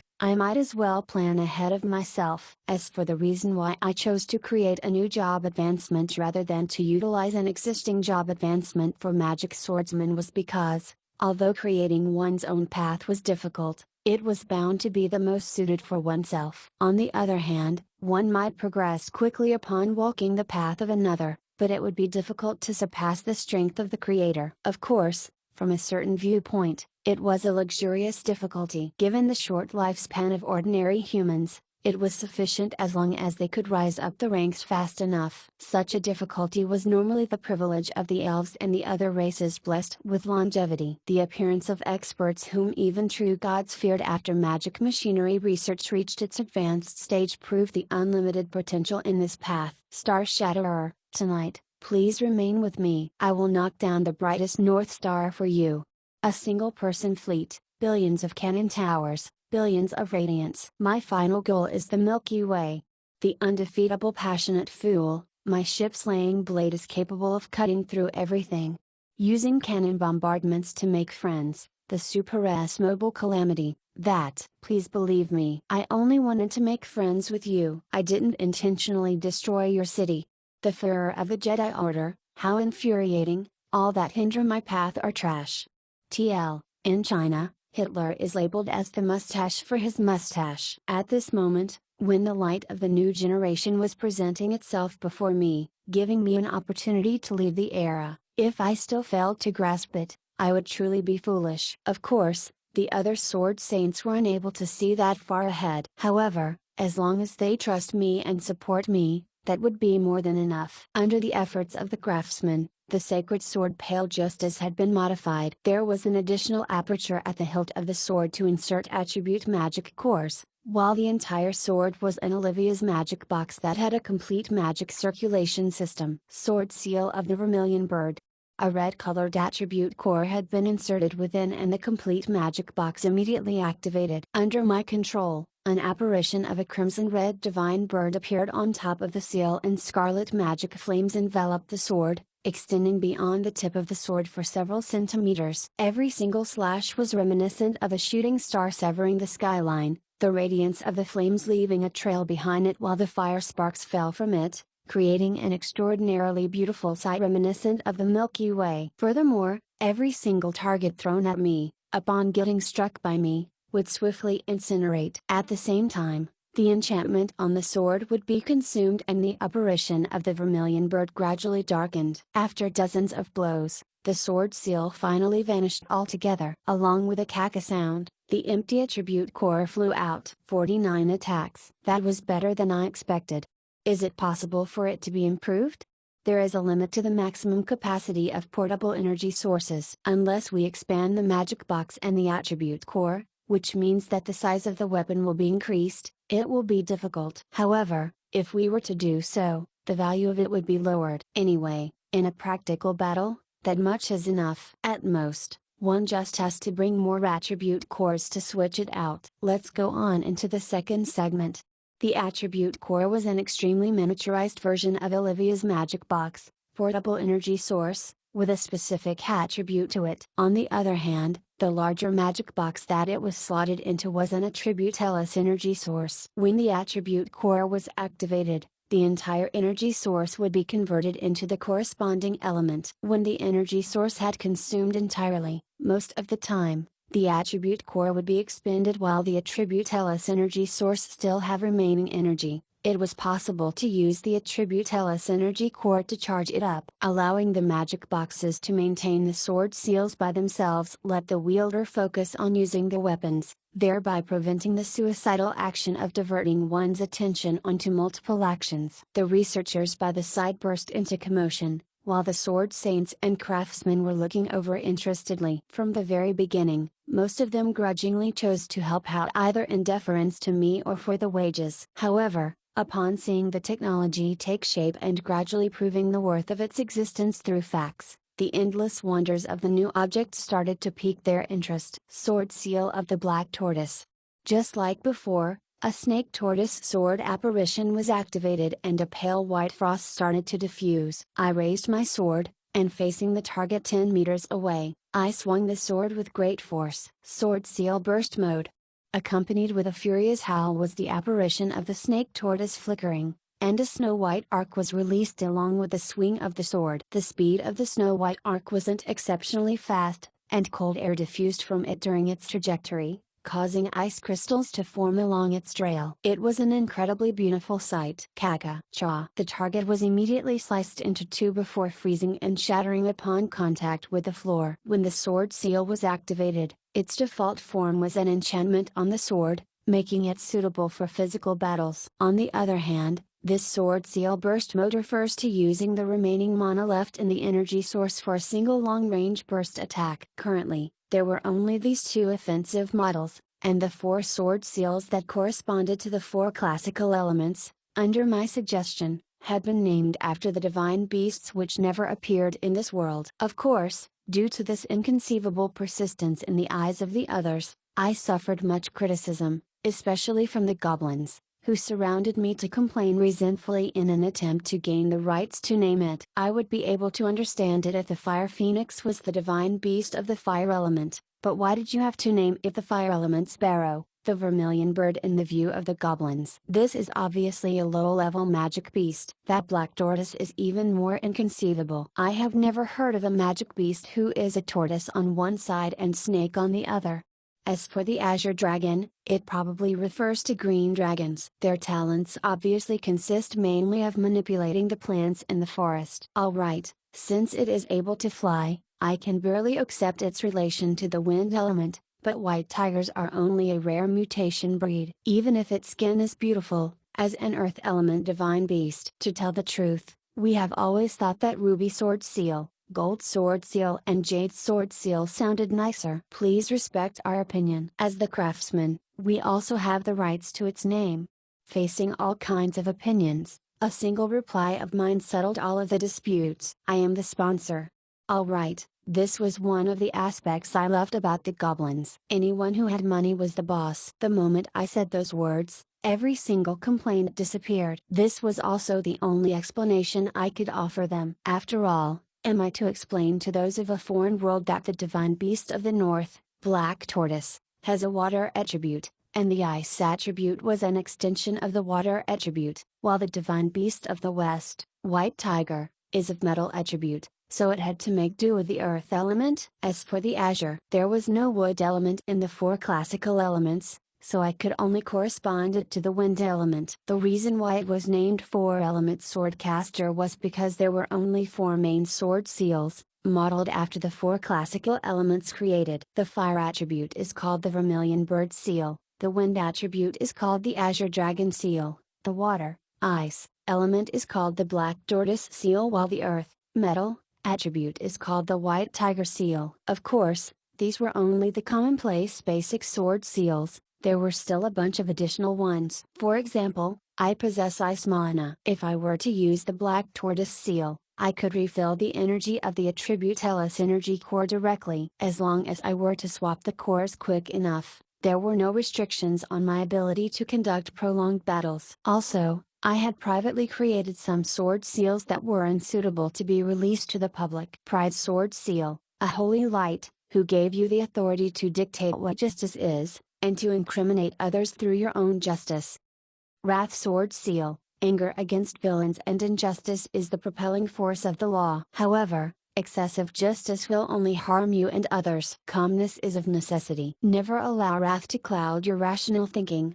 Sloth sword seal, death is the sweetest slumber. However, it is a pity that it isn't time for you to get off work yet. Thus, make good use of your time to continue living an exciting life.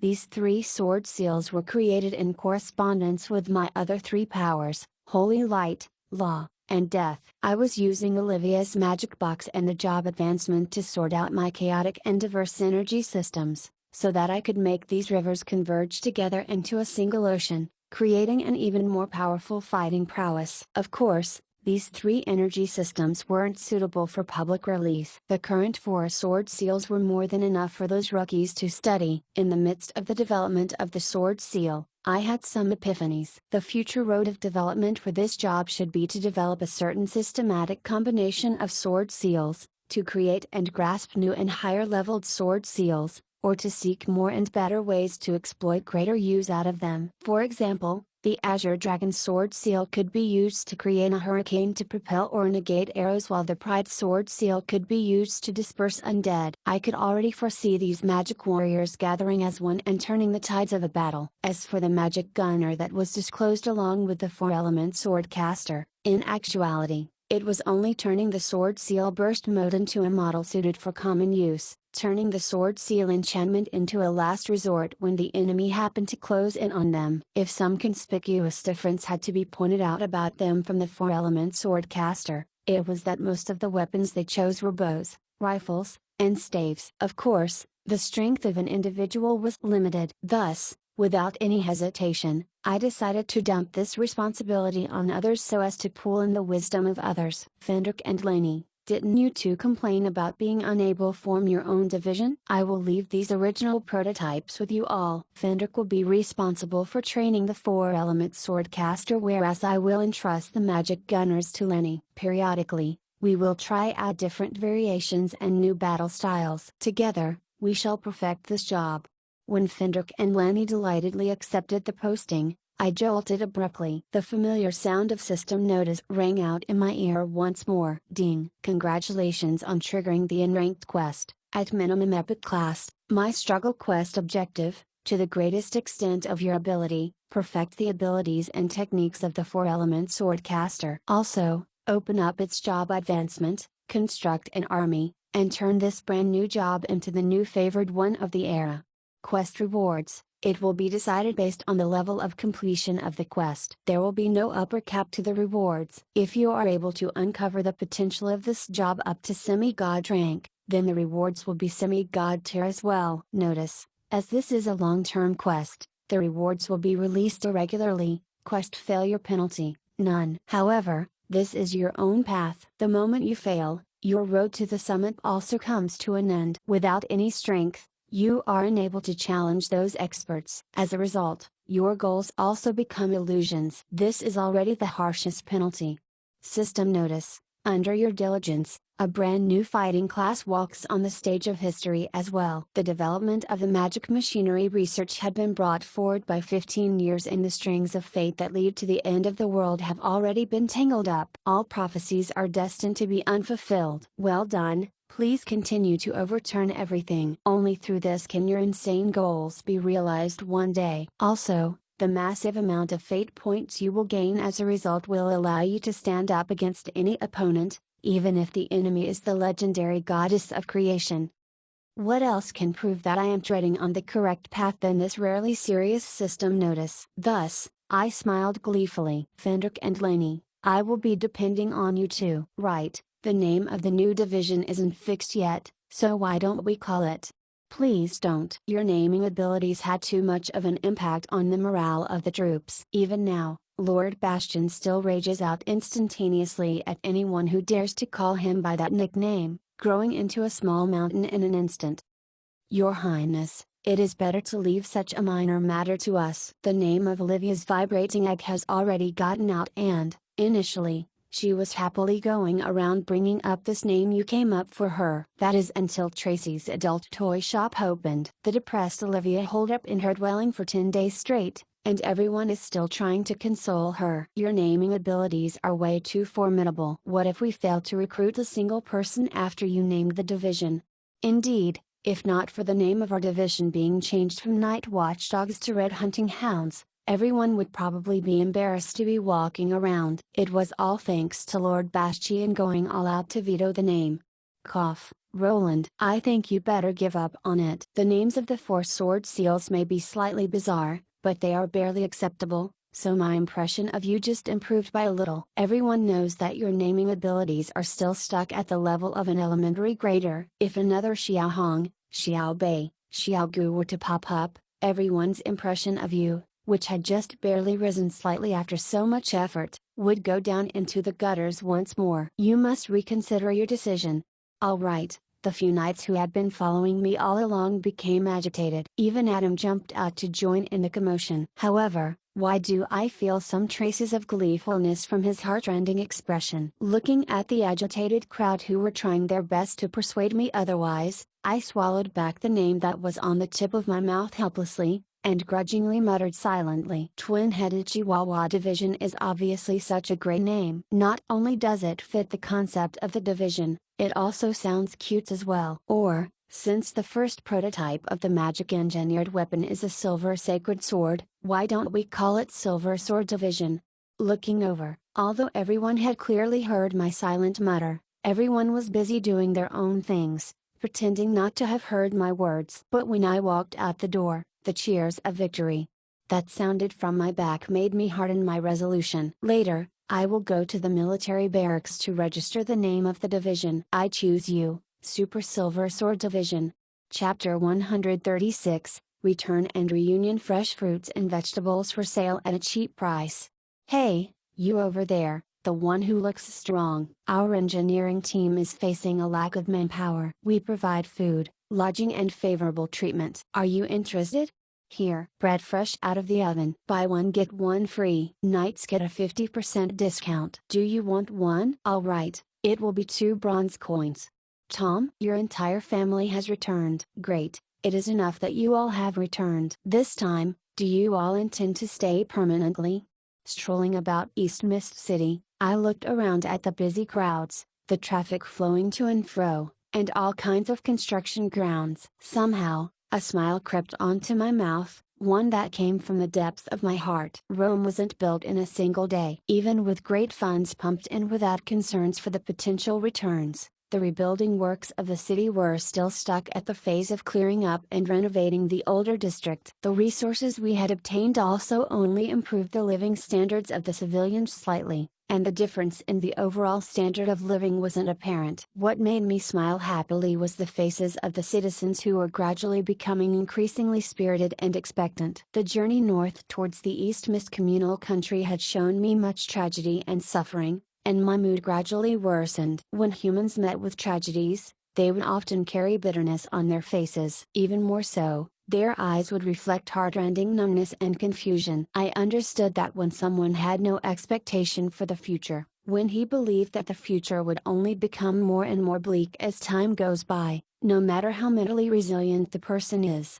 his complexion and mental state would only grow worse and worse. When there was no hope for his future, he would naturally treat others colder and colder. The reason? It was probably because this nation plagued with calamities would eventually just meet with another catastrophe. That year, when the Mist Country crumbled, they did not fall. When they lost their homeland for nearly a century, they did not migrate. 200 years ago, the East Mist was annexed by the wars waged by its neighbors. Even so, they persisted on. 20 years ago, after losing the final mine they were reliant on for their survival, they continued to fight on. A year ago, when the old emperor died, they gave their lives to follow behind a 14-year-old princess to charge against their enemies, achieving a miraculous victory in the war. They weren't superhumans with wills made of steel, they were just ordinary mortals who had a longing for their homeland. Perhaps in the eyes of outsiders, this barren land of the north was a useless plot of land in the wilderness. But for those whose ancestors had lived here, there was too much nostalgia and longing for this plot of land. Outsiders were unable to understand the sentimentality Northerners held for their homeland. Perhaps they were exactly like the glaciers of the northern lands. Just because their core was here, their souls adamantly chose to guard the homeland their ancestors had created for them. As long as we do not starve to death, as long as that flag doesn't fall, we will clench our jaws and endure. However, not long ago, they finally found themselves unable to endure any longer. In the span of a year between the death of the old emperor and Ren's returning with provisions for survival in hand, a significant amount of the population chose to leave their homeland out of frustration. I knew that they couldn't be blamed for it, and neither did they break their vow. The citizens of the Mist did not fear sacrifice and war, they only feared the unknown future. When the shadows of war fade away, the tattered farmlands and the ruined villages became a sight of hopelessness. Facing the onset of winter, under the menace of the wolf packs, they did not have the provisions required for them to survive through the winter. When the neighbors they knew died of starvation and froze in the streets, when the life-saving rations allocated during winter was insufficient, even the most optimistic of people had to consider their future. I don't mind living this tragic life, but my child isn't at fault. He doesn't deserve this.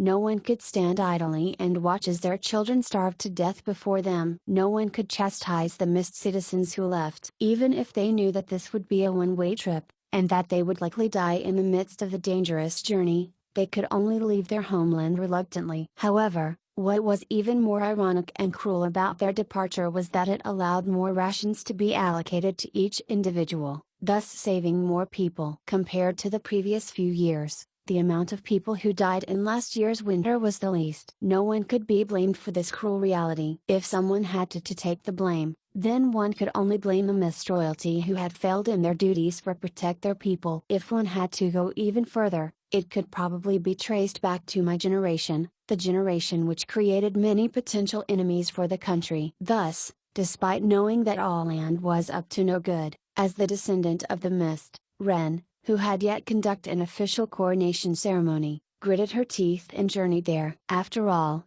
death awaited them if they chose to do nothing. As long there was a ray of hope, she had to go through with it. Should I say that when one door closed, another opened? If I was even a year late in regaining my physical body and returning to the surface, the East Mist communal country might have already disappeared by then. If not for the irksome Alland Empire forcing them into a corner, I might not have even met Ren. At this very moment, after the bustling homecoming ceremony 2 days ago, many things had changed. At the very least, in place of their confused gazes was expectation for a brighter future. Have you seen it? Barracks have been constructed in the old districts by the west of the city. That is the army of Prince Roland. Back then, I was the first one to rush to the conscription point. It is a pity that I was just a bit off from being qualified. Keep bragging. Who doesn't know that even though they were recruiting significant amounts of manpower, the threshold to be accepted was very high. The very first test was already a physical one. Seeing how you are as skinny as a monkey, how many sandbags can you carry? You probably got eliminated in the first round, and you still dare to brag that you are just a bit off? To know it so clearly, can it be that you? At the very least, I survived until the third round. I, Aiken, do not intend to give up. As long as there are divisions that are recruiting, I will give it a try. If I still fail even then, I will make do with being a security officer. Right, there is the Church of Law as well. They are also recruiting. I heard that they impart fighting techniques as well.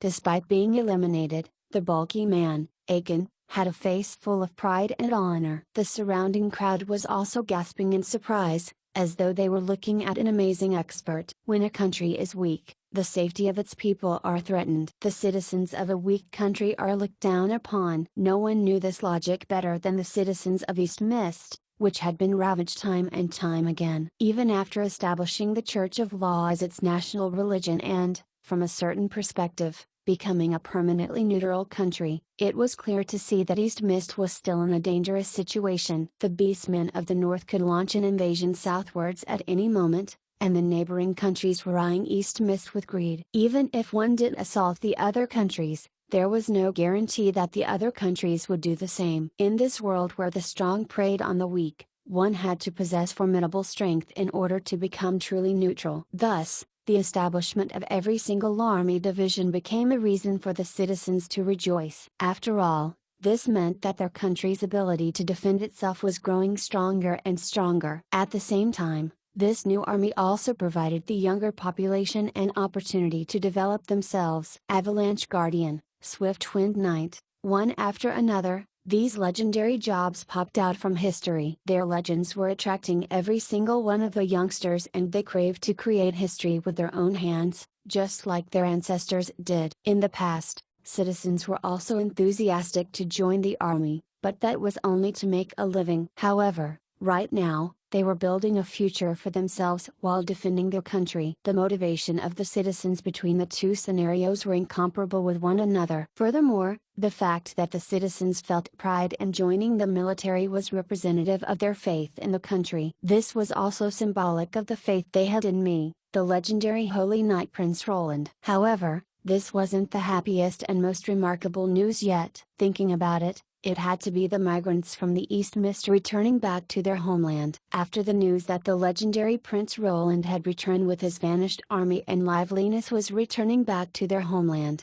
even though the situation wasn't looking too good, the Mist citizens still chose to return. Every single day, there were carriages and individuals returning back to their homeland. Outside the city gates, the roads were packed with all kinds of carriages and travelers who were waiting to enter the city. The streets were packed with tired but happy returnees. Is everyone still doing well? I have finally returned here. You're back? That's great, that's great. Such conversations could be heard everywhere. The returning travelers were extremely curious about every single change that had occurred after their departure. Many of the crowd were pointing to the division flags and commenting about them. In fact, some of them even grabbed familiar faces to interrogate them about it. Furthermore, this was only the beginning. Those who had managed to return at this point were mostly those who had migrated to the neighboring countries. As the news traveled to the different corners of the world, those mist citizens who had left within the past 20 to 30 years started to contemplate on whether they should return or not. When the mist war flags rose up high once more, the disparate mist citizens would start to reunite as one. Not too far away, a group of travelers had just arrived. Some of them were wearing thick cotton caps and others, light feather hats. Judging from their entirely different clothing, it was clear that they had just returned from different countries. At the beginning, the returnees were discussing how they were getting along in a foreign land. Eventually, it devolved into a complaining session. We were lucky to have not met with any wild beasts and bandits in our long journey to the other countries, but if not forced into a corner, who would be willing to leave their homeland? After all, do you think that speaking a foreign language and living an entirely life from what we were accustomed to is enjoyable? Those locals would always look at us as though we were savage barbarians. Do you think that it was pleasant being treated as such? Upon opening our eyes every morning, the feeling of isolation when all we saw were foreigners speaking a foreign language sometimes made us despair. Sometimes, we would even think of committing suicide. That was a young man, but the heavy under-eye bags, depressed expression, as well as his calloused hands and his rough skin made him look like a middle-aged man in his 40s or 50s. Due to overworking himself and his constant low spirits, he seemed significantly older than his actual age. We were discriminated against due to our foreign accents. Even when we were bullied, despite holding the moral high ground, we did not dare to argue with them. Who can understand the indignation that we felt then? The loneliness we felt during the festive periods of our homeland, sometimes even suffering from insomnia due to excessive longing for our homeland, families, and friends. All those heartrending emotions we felt while struggling to make a living, who could understand them? Furthermore, if we were to express them, we would only be isolated even further. Despite being his prime where he should have been filled with ambitions, this middle-aged man was the same as the young man before. As he spoke, he recalled those past events and the anger he felt made him slam his mug on the wooden table. When we finally made new friends after much difficulty, in the midst of our conversation, a slip of the tongue results in East Mist. "Oh, I know, it's that barbarian tribe that had been destroyed. Could it be that you were that legendary barbarian princess?" When those by the side are laughing, in order to fit in, despite feeling so furious that you could beat the hell out of the other party, you could only try your best to force a laughter and pretend as though it was nothing. That life was too aggrieving, too torturous. That indignant lady spoke impassionately. From her seething tone, it seemed as though she had suffered many grievances. After all the complaints, an abrupt silence suddenly settled over the atmosphere. Everyone had suffered quite a fair bit. After a moment of silence, someone suddenly led the group into raising their mugs towards the city's west, the direction where the military barracks were. "Let's thank the princess who had been propping up the flag for so many years. At the very least, we have returned, and there is still a place beneath the flags for us to return to. So, everyone, let's be more cheerful from now on. For our blissful future, cheers." Even though the heavy burden of life had crushed his waist, the young man's heart had yet to die. He still dreamed of a beautiful tomorrow. "Let's thank Prince Roland for providing us a reason to return. No matter what happens from now on, at the very least, we will be able to die in the land of our ancestors." Perhaps all we needed was a reason to return here. The middle-aged man was much more pragmatic. His resolve to remain here even if it meant his death caused the atmosphere to turn heavy and dismal. "Let's think." Even though they were words of appreciation, the drinking toasts were becoming more and more sorrowful. Soon, someone found it unbearable. "Hey, Stop acting as though we are marching onto an execution platform. Didn't you all see the homecoming ceremony that day? Prince Roland's army is powerful, and those undead knights are elites that have gone through countless wars throughout the last 300 years. They are all the heroic spirits of our mist country. With them serving as the core of our military, our army will charge through battlefields undefeated. Our country will only grow stronger and stronger, and our life will only improve as time goes by. The one who had interrupted abruptly was Aiken, who was boasting a while ago about how he had bashed through several trials but regrettably failed in the end. At this moment, he was walking over to the group. "You all are overthinking it. You all must be unaware of how powerful our new guardians are." That bone dragon the Dragon Knight was riding on was so massive that it was even larger than the city walls. "Do you know who he is? He is the final Dragon Knight of our mist country. The knights under Prince Roland are that incredible. He himself."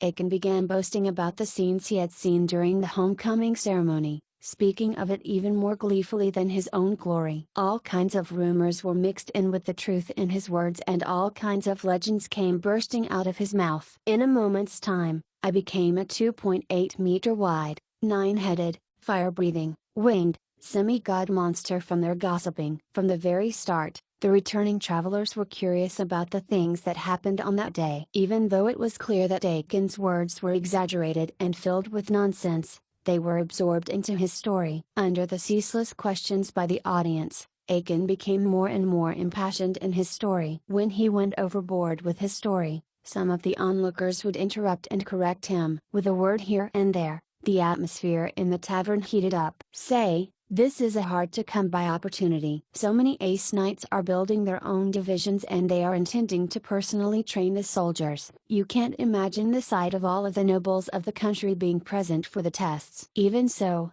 they were eliminated just like everyone else. I, Aiken, was always just a little bit off every single time. Perhaps if I were able to leap over this hurdle, I might become a knight under Prince Roland's direct command. That wouldn't just be my honor, but the honor of the future generations of my descendants to come. If my deceased father were to hear of it, he might even leap up from his grave in sheer joy. "Shoo, you were unsuccessful for so many times already, to think that you would still try to brag about it. I don't think there's any hope for you anymore. You should just be content with serving as town security. HMPH, let's wait and see." I vow to become a knight one day. After this toast, I will go to the newly established Silver Cross Division to take the test. Are any of you willing to follow me? What is there to be scared of? Let's go then. All right. The more these few fellows spoke, the ruddier their faces grew and the more agitated they became. Waving their hands about furiously, they dashed out to register for the test. The Silver Cross Division requires one to be capable of learning how to utilize the power of elements. This fellow's intelligence doesn't even reach 9. It is impossible for him to pass the test. Silver Cross Division was the Swordcaster and Magic Gunner Division that Fendrick and Laney were building. After my Silver Sword Division was mercilessly rejected by everyone, the image of an intersecting sword and staff into the shape of a cross representing the duality of magic and physical might became the insignia of the division, as well as the origin of its name. I knew the basic requirements for admittance into the division, and looking at the bulky Aiken, who was still boasting in the midst of the crowd, I shook my head. I highly doubt that he would meet the cut for the Silver Cross Division. With a smile on my face, I placed 3 bronze coins on the table to foot the bill and left. "Aiken, huh? I shall remember his name. At the very least, he has a glib tongue." I could ask Kelly to see whether they lack talents in the public relations department. I strutted down the street, not fearing that anyone would recognize me at all. At this moment, a young man approached me. "Uncle, a cup of fruit wine only costs 2 bronze coins. Here, I will give you a tip since I'm in good mood today."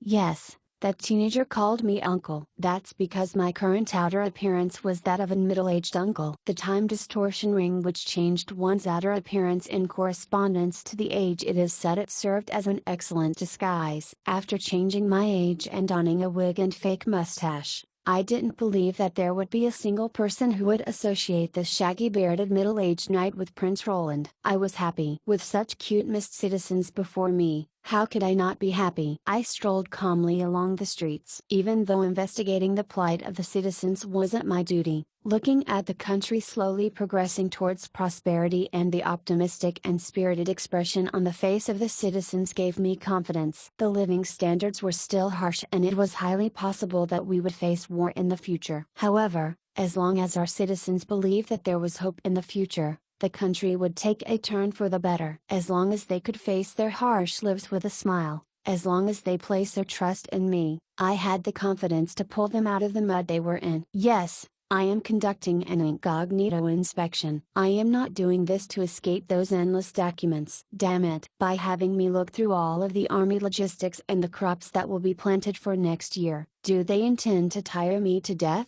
Making a rough estimation, the royal palace should have noticed my disappearance by now. Kelly, who often gave people surprises, was probably handling those endless documents in my stead at this moment. Considering the resentment Kelly would build up after having buried herself in a sea of bitterness, she would probably look for some enjoyment afterward. At this moment, I was considering whether I should stay out for the night. Yeah, I am not shirking my responsibility. This is called trusting my subordinates and granting them the authority to make decisions. I will phrase it like that when I return back to the palace. For my safety, I should bring back some snacks to humor her. If I remember correctly, there is a good cake shop somewhere around here. Considering how there were no limits to Kelly's pranks, I thought it imperative to bribe her. According to notes I had jotted down in the past, she should be fond of sweet desserts. However, before I found the cake shop, I saw something which caused my good mood to utterly vanish. Looking at the signboard in front of me, I didn't even know how I should respond. Prince Roland's direct subordinates, the Absolute Gentleman Alliance, are recruiting. Do you wish to contribute to Prince Roland? Do you wish to be prioritized in the substitution of the position of the Royal Knights? Welcome to the Absolute Gentleman Alliance. We are the most trusted army of His Highness and we're entitled to conversing directly with him. Alright, I hadn't really bothered with the mercenary band which I had created at a whim ever since reaching Defender. After withdrawing from the management of the mercenary band, the vice captain, Bai Feng, took over control. Looking at that 3-story mercenary band headquarters and the population coming to and fro the building, it seemed that the organization had somehow grown massive and powerful. I wasn't bothered with the idea of them using me as an advertisement for the recruitment. After all, I was still the head of this mercenary band. However, what that worried me was, as long as you can prove that you are an absolute gentleman who has comprehended true love, you can join our ranks directly without going through any tests. This recruitment notice left me at a loss of what I should start retorting at. Did they think of the number of freaks and gentlemen among them as insufficient? Furious, I stomped in. But the next moment, I heard a cry that left me even more speechless. Why? Why do you reject my application? I am a true big breast maniac. I am you also unaccepted by the world. HMPH. Shallow. Do you feel passionate love over just a trait? Doesn't that mean that you will accept anyone who fulfills that condition? Do you think that the gentlemen are something that shallow? Your understanding of true love is way too shallow. Momo's furious rebuke echoed in the corridors. In that instant, I felt an urge to turn around and escape. Such is the way. All that has form is elusive and unreal. When you see that all forms are elusive and unreal, then you will begin to perceive your true nature. Young man, you have strayed from the path. You are too obsessed with physical traits. A true gentleman loves the beauty within that illusionary outer shell. My kind has abandoned such illusions to view the truth, and yet, you have lost your core due to a trait, thus lagging behind. TL, such is the way is a phrase normally used at the start of Buddhist scriptures. After hearing words that seemed to have come from an enlightened monk, I was taken aback. Only after a long moment did I manage to comprehend the profoundness behind those words. However, by then, Cassio's explanation was already by my ear. What Big Brother means is that you are a fake gentleman who is obsessed with a certain trait. When a true gentleman loves something, he loves it from the depths of his heart, and not over a temporary and fleeting trait. True love comes from the within, not over outer appearances. Much less the audience in the room. Even I was stunned by his words. In the midst of worldly desires and attachments one comes and goes alone, is born alone and dies alone. One's happiness and bitterness is solely his, nobody else can take his place. Leave, our paths differ. What my big brother means is that although we may live together in this world, Our hearts are lonely. Our desires are too unique, and as such, we are often plagued with worries, and it is difficult to find a soulmate whom we can confide in. However, you aren't one of our kind, so please leave. Finally, I couldn't stand it any longer. What the heck is this? Gentleman is about to become a type of philosophy already. If this goes on, will a cult worshipping Bai Fang be born? Speak human language. However, the moment I rushed in with a howl, I immediately regretted my action. The moment the door opened, Momo, who seemed to have been waiting for a long time for me to enter, immediately hugged me. Hee hee, little Rolo, I knew that you were outside the door. I have been waiting a long time for you. While pushing away the dark elf knight who was latching onto me, the infuriating explanation and deciphering was still going on and traveled to my ears. All conditioned phenomenon are like a dream, an illusion, a bubble, a shadow, like dew or a flash of lightning. Thus we shall perceive them. Excellent, my path isn't lonely. What Big Brother means is that, look at that Momo. Without even using her eyes, just by using her intuition, she was able to see through all falsehood and tell that her beloved Shota hides beneath the shell of that middle-aged man. That is a true gentleman. Wait, the Shota that big sister Momo loves, isn't that Prince Roland? The wind presses hard, sound the retreat. What Big Brother means is to quickly flee. Alright, even though these gentlemen with guilty consciences were scattering before me as though a threatened flock of birds, it wasn't possible for me to strike them down. Other than the female elf who was clinging on to me as though an octopus, there was another familiar figure. Roland. It has been a long time since we last met. Amelia. All phenomena are born of karma, and destroyed by karma. Prince Roland, this female peer has been chasing behind your fate for a long time and was brought here as a result of your doing. Excellent. What Big Brother means is that you are in deep trouble. This time, Cassio's explanation is finally interrupted. Shut up. Shut up. All that has form is elusive and unreal. When you see that all forms are elusive and unreal, then you will begin to perceive your true nature. This saying came from a Buddhist scripture known as Diamond Sutra source. In the midst of worldly desires and attachments, one comes and goes alone, is born alone and dies alone. After death, one goes to a painful or pleasant state of existence. Each receives his karmic consequences and nobody else can take his place. This is the full saying as translated in the source. I edited it slightly as the Chinese version slight differs from the English one, the interpretation of it as well. This saying came from Longer Sukhaveda Vyuha Sutra, another Buddhist scripture. Source. Basically, what it means that even though one might be surrounded by friends and families, but one is, in a sense, alone. After all, it is nigh impossible to find someone who understands one, someone who knows what you are thinking and someone who you can share your thoughts with. In that certain sense, we might be surrounded by people who love us, but we are still alone. In the Chinese version, thus, we should pursue happiness. Whether it is happiness or bitterness, we have to accept them, and no one can substitute us in it. All conditioned phenomena are like a dream, an illusion, a bubble, a shadow, like dew or a flash of lightning. Thus we shall perceive them.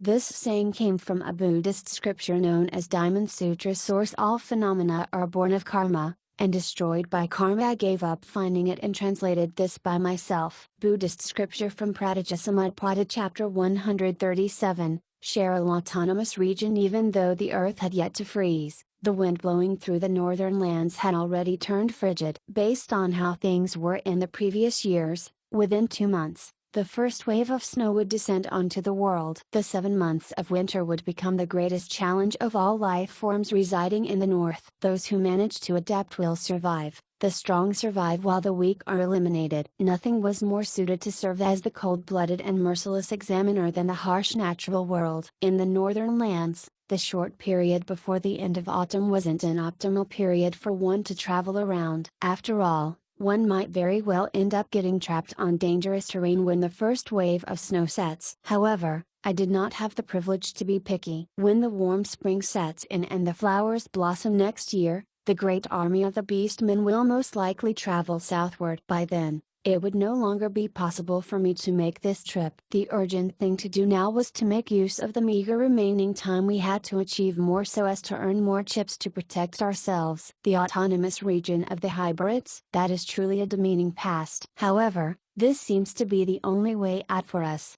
The autonomous region of the hybrids is officially known as Cheryl Autonomous Region. However, not a lot of people know of this name. After all, that land was an ignominious remnant of history. Whenever different races warred with one another, the losing faction would often forfeit a large portion of their territory and people, especially the females who would then become the spoils of war of the victors. As such, extended periods of governance under a foreign tribe represented the birth of a large amount of shameful hybrids. A large portion of the northern lands, including the Mist Country, was dominated by the beastmen who invaded southwards. The demons had also contributed a fair bit during their campaign against the northern lands. The elves were also implicated in the mess, as multiple elf tribes made up a large percentage of the slave trade. As such, there were quite a few demi-beastmen, demi-elves, half-demons and all kinds hybrids living on this plot of land. Of course, the majority of them were demi-beastmen. Naturally, the quite a few, when put in comparison against the population of country, was a negligible figure. However, when the human kingdoms managed to reclaim this plot of land and the enslaved humans were cheering joyously, these newborns who were stuck between the two were put in an awkward position. Their identities as hybrids made their lives better than ordinary humans when they were under the dominance of another foreign race. However, on the other hand, they were destined to become targets for people to vent their resentment. When the foreign race was driven back to their homeland, these demi-beastmen were unable to follow them back. The unique racial characteristics that they possessed made others remember the painful history they had undergone. With the slightest friction or intentional provocative words, an uncontrollable genocide would probably occur. Furthermore, quite a few of those demi-beastmen weren't kind-hearted souls either. During the years under the dominance of the beastmen, in order to reiterate their stand, they treated their fellow human peers cruelly. Most of the shocking tragedies that occurred were a result of the doing of these bastards in awkward positions. When the humans finally reclaimed the lands that they had lost a century later, a great judgment and bloodthirsty vengeance that occurred left most of these hybrids hanging on the gallows. As for the remaining ones, they were either unable to be convicted of anything or they were too young. In any case, they were still exiled. These were events that transpired before the East Mist communal country was founded, happenings in the generation of the founder of the East Mist, Charles I.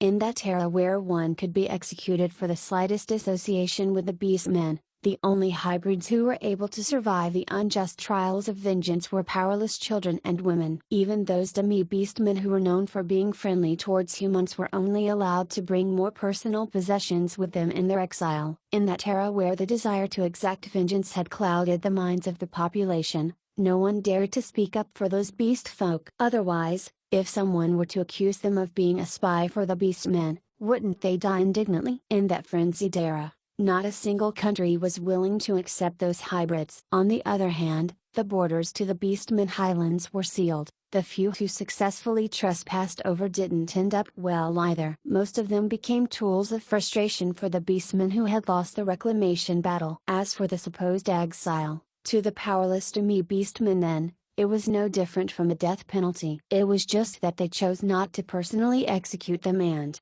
instead, left them to fend for themselves against the harsh nature. If the Mist Country was the dark history for the entire human society, then these hybrids were the dark history of the entire northern lands. When all countries denied them entry and mobilized their knights to drive them away, they could only helplessly trudge forth toward the remote mountains. As time passed and everyone started to forget their existence, thinking they had died in the frigid snow and to the beast packs, in the depths of the mountains, in a miraculous valley, a new autonomous region appeared, Cheryl Autonomous Region. Naturally, the current Cheryl Autonomous Region wasn't the same autonomous region the hybrids occupied 200 years ago. This nation still wasn't recognized by the various countries, but it had already become a haven for those who belonged to no country and criminals. Humans, beastmen, and elves could be seen on the lands, but the ones who claimed the majority were still the indigenous hybrids who had unique traits. For example,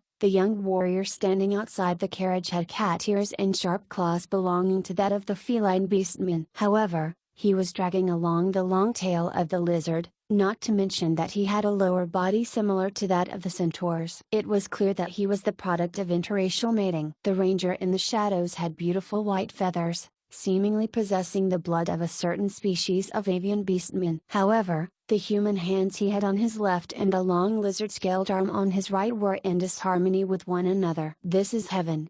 A certain beast tamer, who was becoming more and more philosophical, upon catching sight of the plot of land and its residents, immediately threw aside that incomprehensible communication method of his and spoke so directly that it was hard to retort against it. At this very moment, surrounded by numerous hybrids, he was overjoyed. He had been taking the initiative to strike up a conversation with another, and judging from the increasing intimacy between the two, it seemed that the hybrid warrior who carried the bloodline of the centaurs would probably be unable to escape from the experienced hands of this veteran. When we first arrived at this inspection point, the demi beastmen warriors weren't amiable to us. Leading their army forward, they tried to intimidate us with numbers. The sharp arrows of the rangers on the trees were also aimed at us. When I whipped out the merchant identification to prove that I came from East Mist, not only did their attitude towards us ease, they were also more lax with the inspection as compared with the carriage before. My escorts even started to chat happily with the warriors,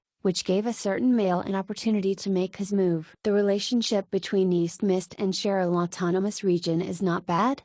Harl Ois, who was slumped over on top of my head, was forced to go on this journey right after she had just completed her revolution. At this moment, she was feeling sluggish and was reluctant to move. As a result, she spent her whole day slouching on top of my head with a displeased expression. East Mist has good relations with all powers who are viewed with hostility by the human society. Of them all, its relation with Cheryl Autonomous Region was exceptionally good due to certain other reasons.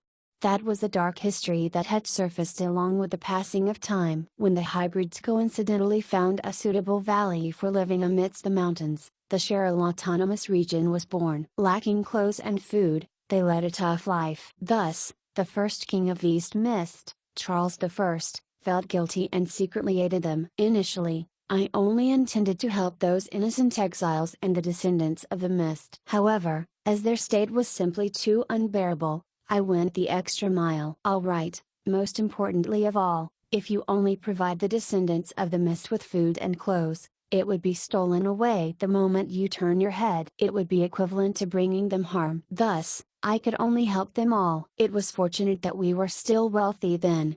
When that line was uncovered from the diary of the previous emperor, the 30 years of assistance formed the foundation for the brotherhood between the Cheryl Autonomous Region and East Mist Communal Nation 200 years later from then. Throughout these years, as the two were gradually isolated from the rest of the human society, they began to walk closer together. The close interaction between the two strengthened their mutual relationship. Merchants from foreign countries who wanted to enter Cheryl had to find a way to obtain an East Mist merchant identification. Also, many of those who wielded authority in Cheryl Autonomous Region viewed themselves as the descendants of Mist. One thing worth mentioning was that the valley amidst the mountain was a rare granary for the northern lands. When the tides turned and the descendants of the previous Emperor Charles fell into difficulty, the residents of this land brought them aid. If it wasn't for the borrowed foodstuffs without any interest from Cheryl Autonomous Region, perhaps the fall of East Mist would have already occurred many years earlier. Packed in the carriages were a bundle of medicines and resources which the northern lands was in dire lack of. They were definitely luxurious goods which one couldn't buy in the northern lands even if they had money. They were also East Mist's interest payment for the many years of debt from the food they borrowed us. Allowing the debt to drag on wasn't considered a favor. Drawing an analogy, they allowed a company that could potentially declare bankrupt at any moment to owe them money, and even more so, continued to loan them emergency rations when there were low possibility of returns. Looking at it from that perspective, it was truly a massive favor that they had showered upon us. Since the Cheryl Autonomous Region had not forgotten the kindness Charles has showed them previously, naturally, East Mist would return this favor generously. The amiable relationship between the both was also a reason why I chose to visit this land first. In the other countries where I had no associates, I would unlikely be able to achieve anything within the short period of time that we had. However, a coincidence had given me a new purpose for this journey. Senior Amelia, what do you think of this land? Is it suited for the growth of plants? Do you think that you will be able to cultivate the new type of seedlings I want here? It is impossible to achieve it so quickly. I still need time to experiment and analyze it. Right, don't forget what you have promised me. I won't forget it. All right. Remembering that promise that I was coerced into, I couldn't help but smile bitterly. To recount the entire incident, I would have to start from the coincidental reunion we had half a month ago. My 7 deadly sins are invincible. They are much more powerful than those weeds of yours. Weed? Hee hee, you sure are audacious. With a lowered head, the great mage laughed frenziedly. Countless shadows crept forth from her back. In an instant, the scent of danger and sweet sour, venomous liquid reached my nose along with the wind, and a blood-colored, man-eating demon plant began making its move from the shadows. Woo-yoo-yoo.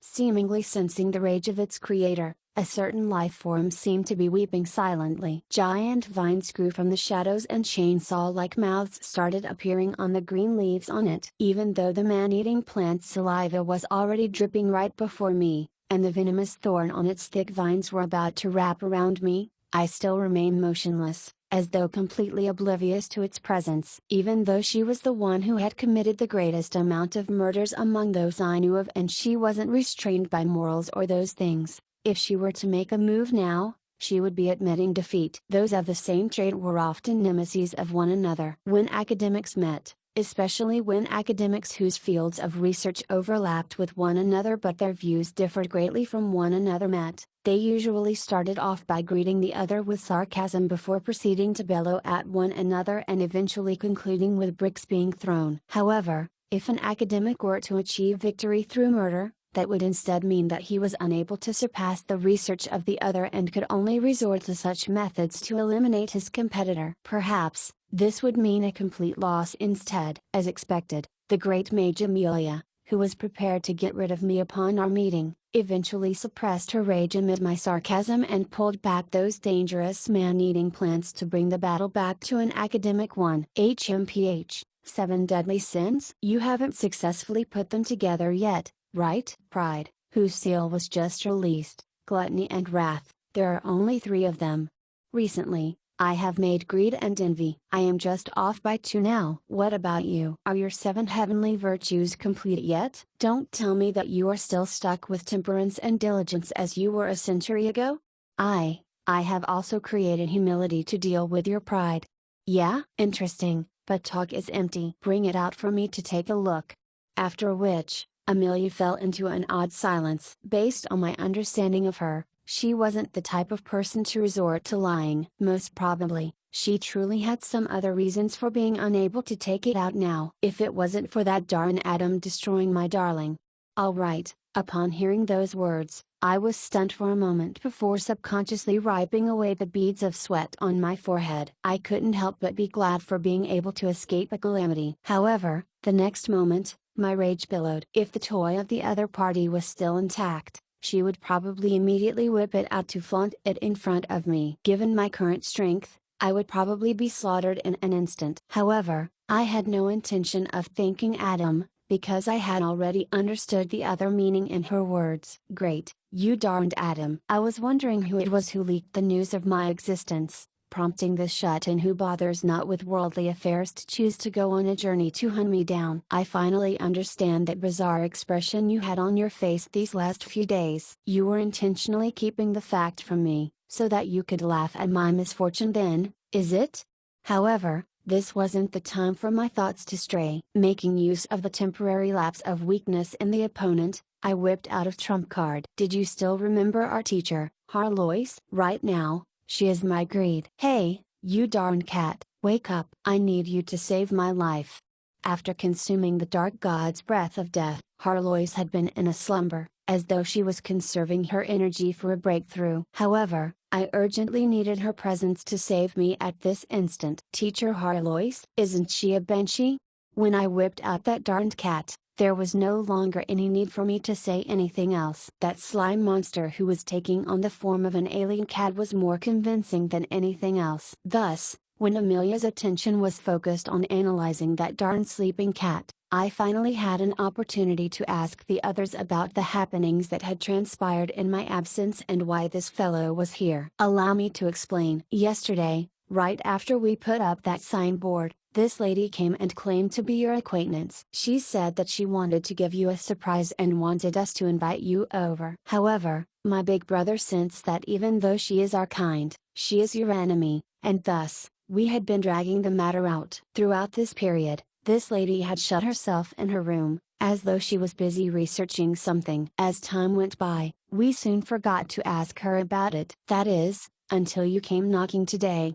After hearing those words, I was speechless. Perhaps they really did it out of the kindness of their hearts, but by surviving until now, they were truly fortunate. You all actually dared to house the depraved culprit of the serial killings that occurred in the Mage's country over a span of 100 years in the headquarters? In search of inspiration and lab rats, she dares to even commit murder in the Cloud Tower. You all. Wait, Big Brother? You are? That was a tall and sturdy man. Underneath his tight leather clothes were solid muscles that were reminiscent of a sculpture. Wearing sunglasses, his calm explanation of the situation gave others an impression that he was an exceptionally reliable person. He is Pierre Papin, the new number 2 of the True Love siblings. We all call him Rainer Papasan. Alright, I shall retract that reliable evaluation I had of him. Being the new member of the True Love siblings was the best annotation for him. May I ask if you have a daughter? Yeah, I love my daughter Rena deeply. I love her more than myself and anything else in the world. That is also the reason why everyone allowed me to join the band. After hearing this, I heaved a sigh of relief. He was just a father who had a daughter complex. It was still within acceptable range. Rena is a ship, a warship. Alright, Momo's words made me realize instantaneously that gentlemen were something that would increase exponentially if not kept in check. So this fellow was into ships. I've heard that sailors who stay offshore for too long view their own ships as women. I can understand that. I really can understand that. Even though I said so, I was slowly retreating backwards so as to stay away from this bunch of gentlemen who were getting more and more ludicrous. Hee, second brother Papin, I told you that you were overthinking it. How is it possible for His Highness to not comprehend you? He himself is the king of gentlemen. You are only zero point 0.4 Bai Feng while he was already 10 Bai Feng during his time in Luoyang Mountain City. Momo's explanation was unnecessary, because at this very moment, Rena Papasan's eyes were already filled with fanaticism. It is not that kind of shallow love for one's shell. Don't compare Rena with those vulgar things. Rena is the most adorable girl in the entire universe. Do the other ships have towering cannons like hers? Do they have such smooth and beautiful decks? Do the other ships have such elegant curves?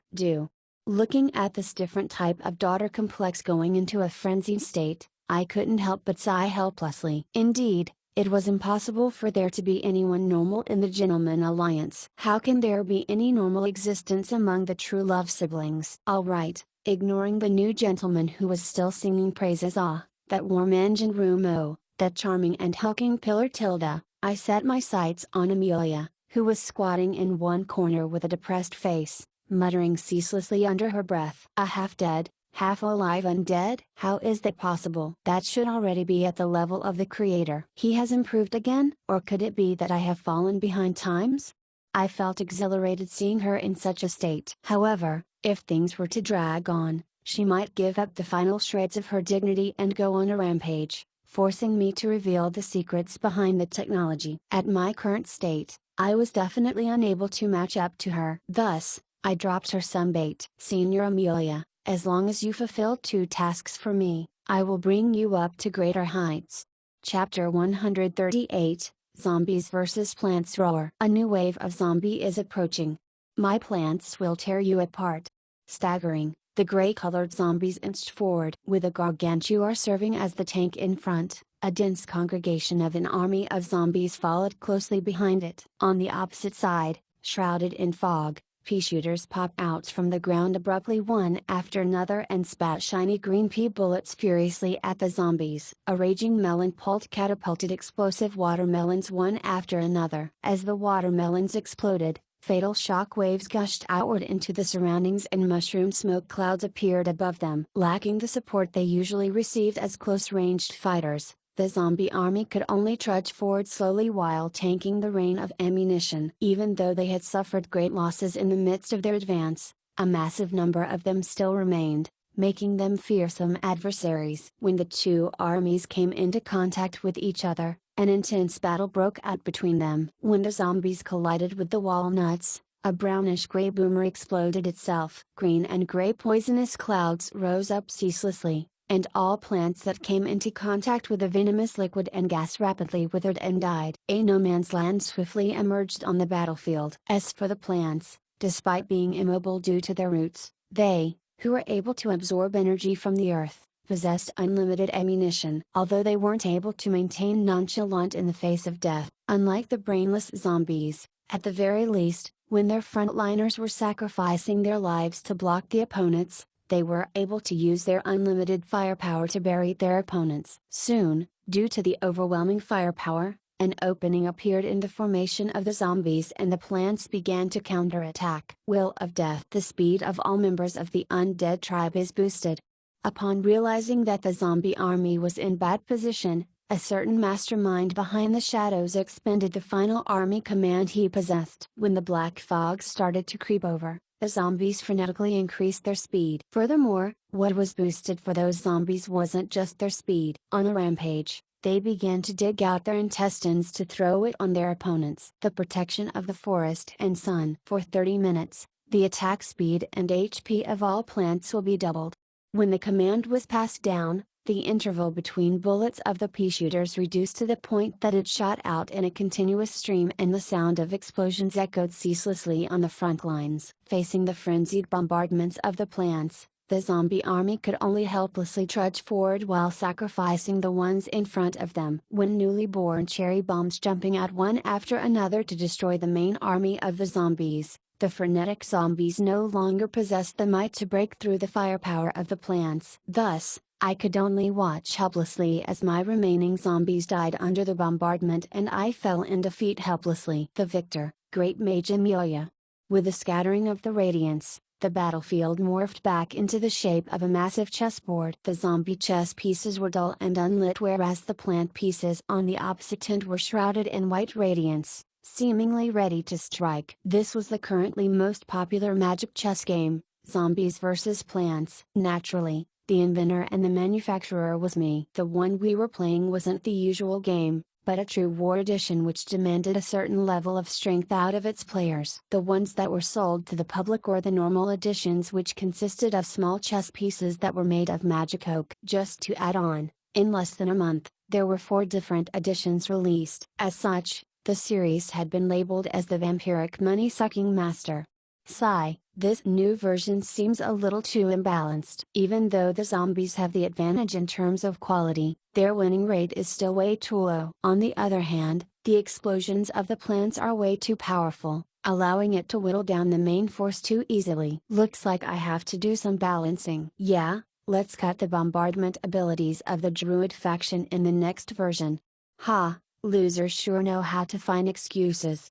Or, why don't we add 2 bone dragons and liches to the zombie faction? However, that wouldn't be zombies anymore, and it wouldn't be considered a Zombies vs Plants 3 Sword and Magic edition. Forget it, names are just like decency anyway, there is no meaning in it. Let's just add it in the next edition.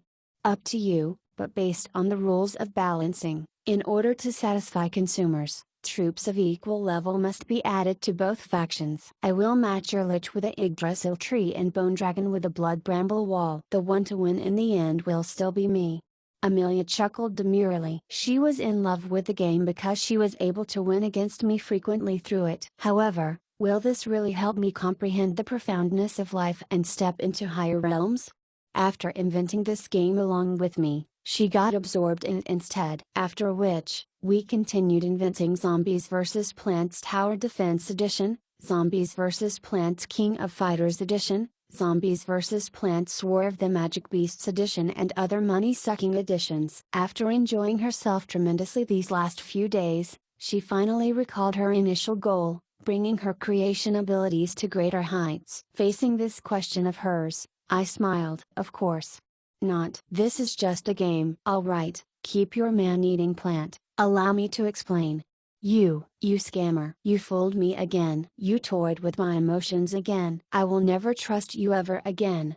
After realizing that she had been fooled once more, the shrieking Amelia became hysteric. Manic blood tattoos flashed in her beautiful eyes, and her long smooth hair began to morph into plants. Vines grew frantically from the roots of her hair. The domain of the plants expanded, and very soon, a real-life edition of the Zombies vs. Plants was able to play out. As the zombie who was about to be pummeled, I felt great pressure upon me. However, I still had my trump card. I will split a tenth of the profits from the game with you.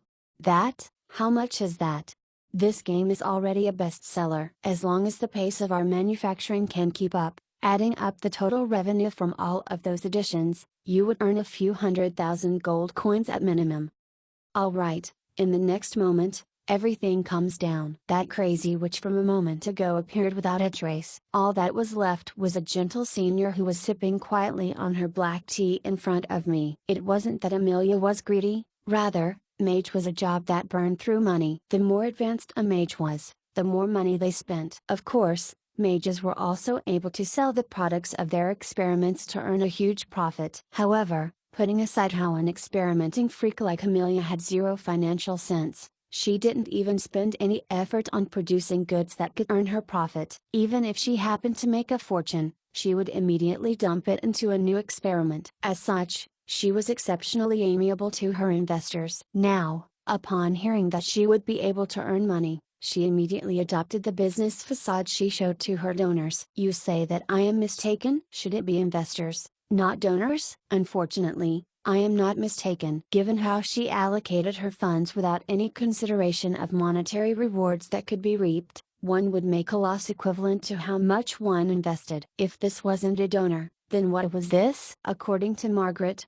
Amelia didn't even have her laboratory now. It was taken away from her when she went bankrupt. After which, it was rumored that she had embezzled funds from the Cloud Tower. Upon getting exposed, she was expelled from her position as a truth overseer. At this moment, the wages she earned as a teacher went to repaying her debts. It was a wonder how she, as a semi-god mage, managed to land in such a state. In the field of investment, her reputation was so poor that she was unable to coax any donors to finance her despite her efforts. In the end, she could only grab her students to serve as laborers and engage in lucrative research to finance her research. Besides, this isn't just a game. The functions of these plants should have given you quite a bit of inspiration. I do not believe that after these few days of war simulation, your ability to arrange the formation of your plant army and coordinate them as one has not improved. At the very least, it should have given you some inspiration in designing new plant troops. Amelia nodded her head. After all, what I said was true. Furthermore, at our level, it is a daunting task to advance even a single inch forward. Be patient. After all, I have already promised you. Have I ever broken my promise? After hearing me declare my trustworthiness, the teacup the senior held in her left hand was immediately crushed. Even though her right hand had caught the falling teacup in time, even though she still had a smile on her face, from the looks of her trembling arms and twitching eyelids, she seemed to be on the verge of a rampage once more. Junior, you sure dare to speak. Back then, who was the one who proposed for us not to be restricted by those dumb theories and we should dump them aside and explore the secrets of life together? I thought I had managed to find a hard-to-come-by soulmate, and I was overjoyed. Yet, in the blink of an eye, all of my research had disappeared without a trace and a letter of my misdeeds was sent to the Truth Symposium. I was almost exiled from the Cloud Tower. Ah, did I do all those back then? I'm sorry. The damage reincarnation did to my memories was way too great, so I can't really remember it. Yeah, we should look to the future instead. Let's just forget those pointless things of the past. Right, how did you manage to settle the affair back then? Can't remember? Of course that was a lie. Back then, this fellow had not a single shred of decency. It was so extreme that even I, who didn't have much decency either, couldn't stand watching on any longer. Who else should I do in if not for her? However, seeing her getting along fine now made me a little curious. Back then, I wrote a letter reporting that she was using her students and other living humans in her experiments to the Truth Symposium. There were at least 5 truth overseers on the spot when I reported it, so I was quite interested in how she managed to settle the matter. It's nothing much. Back then, my teacher helped me suppress the matter temporarily. Then, I got rid of a truth overseer who was biting on my tail relentlessly and I replaced him in his seat. After which, I paid a small price to have the other truth overseers turn a blind eye to the matter. Damn it, if it wasn't for the fact that I could only use those on the death row for my experiments, how could I possibly lag behind you? You were probably able to break through that boundary because you were able to obtain experimental subjects on the battlefield. Indeed, one should collect as much experimental subjects as they can. Hee hee, now that there aren't any bothersome figures watching over my actions here. That hysterical laughter made my hair stand on end. I knew that she was the type to do as she said, so I hurriedly tried to persuade her otherwise. Of course, stopping her directly was impossible and she wasn't the type to restrain herself because of others either. Do you have a suitable research topic at this moment? If we were to collect a large amount of experimental subjects, we would probably have to escape. Thus, going through all the trouble for an ordinary research topic is a big waste. In 2 years, there will be endless experimental subjects available for your choosing. Furthermore, compared to those fragile humans, the resilient beastmen would serve as much better experimental subjects. So, let's just tolerate it and work on some theoretical research within these 2 years first. Upon hearing my words, she stared at me blankly for a long time before replying. Indeed, you are the one who understands me the best. Whenever others hear me say such words, they will either start to chastise me severely or be terror-stricken. Those fools are unable to understand how honorable their sacrifices are to be able to contribute to my research of the truth. You are too soft-hearted to be conversing with your experimental subjects. Normally, I just seal their mouths and throw them onto the experimentation platform. After a few muffled screams, they go completely silent. Indeed, after all, I am a woman. I get too soft-hearted too easily. Previously, there was a death prisoner who insulted me nastily. In order to prevent him from dying from the pain, I even applied anesthesia on him in advance before dissecting him. The cost of the anesthesia was enough to trade for a bag of new seeds, you know. Hearing those words, even though I was going along with her to cajole her, I found it hard to continue. By saying that she was soft-hearted despite dissecting him alive, wasn't she afraid of getting punished by the heavens? It seemed like she was still a dangerous figure who viewed others as mere livestock, and that I was still overestimating her decency and restraint. Cough cough. Let's put aside the topic of experimentation. Let's contemplate how we should earn more money to finance our experimentation. Do you think we need to make some changes to this Zombies vs. Plants, Sword and Magic edition before introducing it to the market? Actually, I think that we could change our marketing strategy. It is foolish for us to sell all of the chess pieces and chessboard together when we can sell them separately. But if the chess set isn't complete, won't they be unable to play the game? If so, will the consumers still be willing to purchase it?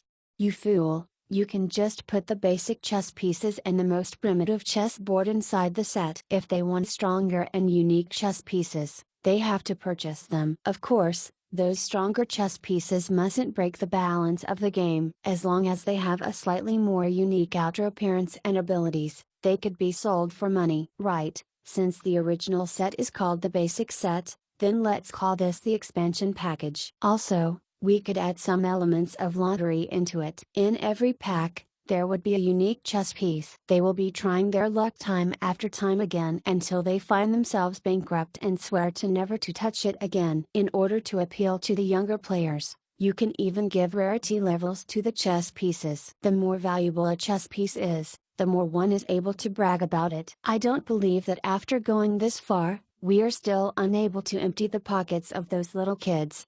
Oh, my impression of you have improved. You are truly talented in marketing. Indeed, those rumors that you aren't capable in management are lies. HMPH, it must be Margaret badmouthing me again. It's not like I am unskilled in managing businesses, it's just that I don't care to do so. Besides, this is also how I coax sponsors to invest on me. Selling the results of a research in different batches and to different people every time, This is the way to make a killing. Looking at that gleeful, degenerate mage, I finally understood why, despite her incredible capabilities, her name in the investment field was horrid. If you just scam others once, it was still possible to regain their trust. However, if you scammed a few thousand people over a course of 200 years, a person would truly be foolish to approach you and invest on you. Very despicable, but I like it. Let's make a killing together. If such actions were aimed at milking money out of a minority, it would definitely cause an outrage among the public. However, given that it seemed like an attempt to venture into uncharted waters instead, there was no reason for me to give up such great innovation. As expected, you are my soulmate. Alright, let's ignore how the sinister laughter of the accomplices frightened many of little children passing us by and how this Zombies vs. Plants, Sword and Magic edition was cursed and sworn at by others while being a bestseller. The main reason why I created this game wasn't just for money. One more round. One more round. This time the zombies will win for sure. Mommy, I want one as well. Buy one set for me. Oh, undead don't seem to be as scary as I thought. They aren't even able to defeat plants. At this moment, we were currently playing in an empty field and crowds were surrounding us to spectate our duel. Our simplified version of Zombies vs. Plants was already selling like hotcakes, and the audience wasn't satisfied with just watching a single battle. The passionate crowd demanded for us to play another round and thus, after chatting for a while, we began another round. I've heard that the East Mist communal country's national religion is the God of Law. As long as they do not commit crimes, even demons and undead are accepted among their ranks. It's rumored that even druids have established their own academy there. I have also heard that necromancers were advertising and selling their products by the side of the streets. Perhaps the rumors are really true. Will they accept hybrids too? I've heard that Definder had recently set up many advanced institutions for all kinds of experts to change their jobs. Perhaps we could send our third child there to study. Earning money was just an additional benefit. The reason why I chose to display necromancy in a form acceptable with the public was to allow those of the Cheryl Autonomous Region to understand and accept East Mist's changes. This was also the main goal of my journey here. Definder has established all kinds of institutions and is currently recruiting students. We provide professional training for druids, engineers, alchemists, necromancers, justice knights, and other battle-oriented classes. There are only limited places, so if you want to change your fate, do not pass this opportunity by. Quickly apply. We have an information pamphlet for new students here. The shoutings of the admission staff members who I had brought here had earned the attention of the bystanders. There were already a few who were willing to head to East Mist to take a look. Eventually, an onlooker watching at the sight from the shadows could endure no longer and walked out. Prince Roland, Lord Gagalal invites you over for a conversation. These are his exact words. We have already felt your sincerity, so it's perhaps time for us to discuss an alliance. After receiving the cold shoulder for a week, on the third day of our advertising, I finally received a formal invitation from Cheryl's lord. Looked like it was time for negotiation. Chapter 139, Hidden Currents. From the very start, we had agreed upon an alliance. After all, without an invitation with sufficient weight behind it, it was impossible for a top brass of another country to visit other countries so casually. It is also within expectations that I would get the cold shoulder. They had only invited a run-of-the-mill diplomat, yet contrary to their expectations, I came. This was equal to baiting and preparing to fish for a carp, yet catching a whale instead. Naturally, the fishermen would find the situation hard to process. Furthermore, if it was just an ordinary diplomatic visit, they wouldn't make such a big fuss over it. However, the East Mist's diplomatic party seemed to have ambitious dreams of this trip. The first thing they did after entering the city gates was unloading the goods of nearly 100 carriages at the square, claiming to thank Cheryl Autonomous Region for their many years of help. In return, we are giving additional gifts on top of the ones used to repay their debt, and every resident can claim a complimentary gift in such advertisement, creating a commotion and making everyone in the city aware of their presence. The complimentary gifts that barely numbered 300 were all snatched clean in less than a day. However, the citizens who came upon hearing the news had also spread the news, so probably everyone was aware of the fact that the diplomatic party of East Mist was in Cheryl right now. Furthermore, The one leading the group was the legendary Prince Roland. One's name and history always stays with them. When this legendary figure appeared from out of the epics and paid a visit to them, the Cheryl Autonomous Region's reception unit panicked. It was common knowledge that someone of equal standing in the country had to receive the diplomats, and the receiving host being of higher standing than the guest was a form of respect towards them as well. For example, the hosting side sovereign can personally receive a fief lord of the diplomatic party, and it wouldn't seem out of place. However, if the king of another country came, and the hosting side welcomed him with a fief lord, that would be disrespectful. Furthermore, although I had no official authority in East Mist, as the ancestor of the founder of the nation, my standing was significantly higher than that of Queen Ren. Perhaps, even their sovereign who had the bloodline of mist flowing in him could only be considered his junior. This was a difficult situation for them. If Princess Ren came, Lord Gagalal coming to welcome her personally would already be a great honor on her part. However, now that it is heroic spirit Roland, going by seniority, even Lord Gagalal's retired father isn't qualified to welcome him. Do they really have to dig out the ancestors who founded Cheryl Autonomous Region and say, "This is His Highness whom you have always spoken of"? You're the only one who is qualified to welcome him. Right, he has already said that we will count each other as individual entities, so please don't treat yourself as his citizen and don't insist on greeting him as a subordinate. After all, this was probably the only way they would not be considered as disrespectful. Not only were those of the Foreign Affairs Department distressed about it, even the top brass of Cheryl Autonomous Region felt gloomy about this incident. They had only invited a diplomat to negotiate an alliance to counteract the Beastmen army, which was likely to invade southwards, so why did this fellow come instead? Not to mention, he was extremely high profile about it. All of Cheryl probably already knew that East Mist was here to negotiate an alliance by now. Furthermore, given the amiable relationship between the two countries and the massive gifts that we have brought, we created an impression that something incredible was about to happen. On the other hand, there was no news from the Lord on their side. In an alliance negotiation, when one party came prepared while the other party was completely ignorant about what was happening, it was very easy for the unprepared to be disadvantaged. They had already held meetings for 3 days straight to figure out what was going on. On the other hand, I had been dawdling about the embassy before I decided upon carrying forward my next step, swaying public opinion. At this point,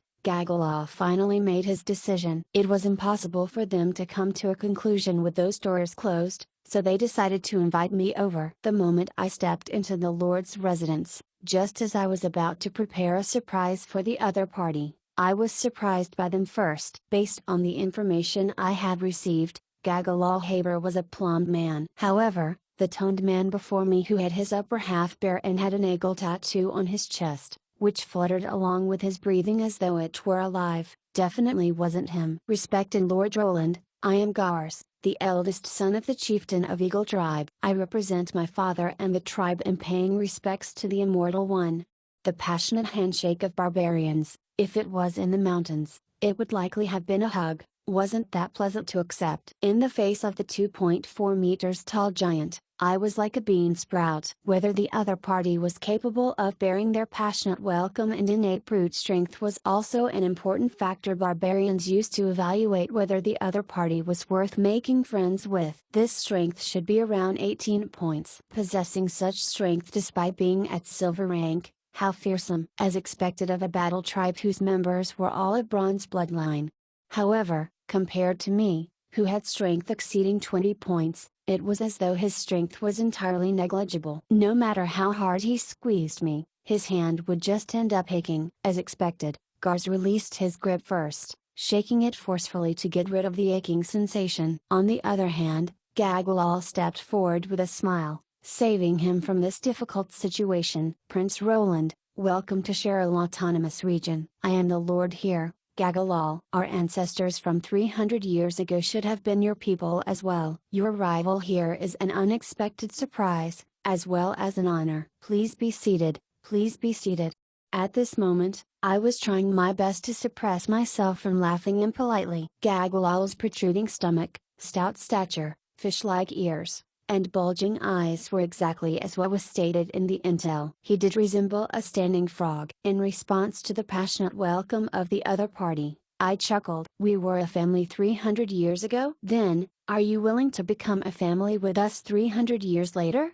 If creating new armies gave an instantaneous rise to a country's military prowess, then education was aimed at grooming new talents, talents that would bring the country to prosperity. In this world, knowledge's strength weren't just empty words. Building a high institution to groom the growth of a certain occupation was a reflection of the history, overall strength, and accumulation of a country. The mages' country was difficult to deal with because of all sorts of established mages institutions around the country. When the mages, who were known to be difficult to deal with among the battle classes, gathered as one, when the immortal top-tier mages chose to conduct their research there, no one would be so foolish as to provoke them of their own accord. Olivia traveled over 1,000 miles to Alland to study because Alland was well known in the world for its alchemy, and its alchemy institutions had groomed countless master alchemists. As a result, they had attracted numerous apprentice alchemists to study with them. In turn, this also helped solidify the Alland Empire's position as the leader in the field of alchemy. Up until today, other than rebuilding the army barracks, Defender had built all kinds of schools, such as the Kindness Faction Garden Art Academy, Defender Life Medical School, Beast Tamer Technical Academy, Nangxiang Law Academy East Mist Branch, and West City Engineer Academy. TL, the first word for Druid means kindness, Kindness Faction, greater than Druid Faction. If you evaluated them based on their names and thought that they were ordinary institutions, you couldn't have been more wrong. The full name of Kindness Faction Garden Art Academy is Druid Forest Heart of War Academy, Garden Art Class. We also teach you how to cultivate plants as well. All those selected as lecturers were all some kind of leader figure in the Druid faction. In other words, most of the lecturers were dangerous terrorists wanted all over the continent. Most human kingdoms were hostile towards Druids. As such, they often lived in mountains and forests, isolated from the rest of the world. However, the various denominations among them had a unique and swift way of communicating with one another. Under Eagle Storm's guarantee, quite a few outlaws were willing to try out a life without sinning. As for what kinds of students such a dangerous teacher would teach, that was an enigma to me as well. At the very least, from the very beginning, I had already been rebuked by those ill-tempered druids. What? Cultivate a new crop that could endure the cold? Do you know why we all became outlaws? Because we punished those bastards who went against the will of nature. Are you sure you want us to cultivate such aberrations of nature? We will really beat you up. As expected, when I brought up my request, I received a blunt and rude response. Among the raging druids, at least Eagle Storm's reply was more pragmatic. Lord, I doubt that anyone would be able to do so. We can accelerate the rate of maturity of plants, allowing it to mature a year or two earlier. That is the privilege that nature has granted us. However, changing the unique traits of a plant from its core is unnatural, so naturally, we are unable to do so. In theory, there is not a single druid who is able to do so. We have to obey the rules of nature. These kinds of actions that go against the laws of nature would only be attempted by dark druids. If druids were the public enemies of the continent, then the dark druids, who had fallen into depravity, were fanatic worshippers of the chaos. Similar to ordinary druids, they found anything unnatural a mistake, but dark druids behaved much more extreme in all aspects. Without doubt, man-made cities were unnatural. Ordinary druids would only try to stay away from city life, only retaliating furiously when the forests they lived in were being invaded. On the other hand, dark druids would try to create a hurricane or a flood to destroy the city. However, their greatest insanity was that they denied the existence of the gods. They found the jurisdiction of gods unnecessary, and the existence of the various churches of gods was a sin by itself. They believed that everyone should return back to the fundamental elements. Not easy to understand? Let me give an example. When they thought that the sea god was an existence that shouldn't exist as the conscious controller of the seas, and was a threat to nature, they would grasp every single opportunity to attack the priests of the Church of the Sea God. In reality, the Church of the Sea God wasn't the only victim. Almost every single Church of God was on their blacklist. Thus, the gods of both factions unanimously gave these extremists the beautiful name of Dark Druids, and these dark druids had constant appearances on the wanted lists. The other gods could still accept East Mist, giving druids the green light. However, if they were to invite the dark druids into their cities, they would immediately suspect that Woomians had gone mad. Alright, in the end, I could only give up. However, it was fortunate that Amelia's arrival meant that I wouldn't have to seek out those dangerous dark druids. At the same time, the Kindness faction Forest Art Academy also found themselves a magnificent principal. What? You mean those little druids who refused to come under my command? I didn't see any of them though. Oh, that day, I pummeled all of the teachers. He should be one of them. Given how violence inclined the principal and teachers were, this Garden Academy, which should have been a propagator of harmony and camaraderie, would produce generation after generation of terrorists. Furthermore, based on what I knew, the Kindness faction Garden Art Academy was the most normal of the numerous institutions that were about to begin lessons. The principal of Defender Life Medical School, I was the one who came up with the name, was Harlois, nicknamed Xiao Hei, still named by me. Other than imparting recent medical knowledge and techniques, it also focused on all kinds of necromancy skills. It was probably the one and only formal necromancer institution in the world of the living. TL, Xiao Hei, greater than Little Black, Xiao Hong, greater than Little Red. In fact, I was also a visiting lecturer of the study of undead creation of the Academy. Of it, its plague research was probably the top of the world. After all, Kalkana and a group of formidable undead alchemists were stationed there. Alright,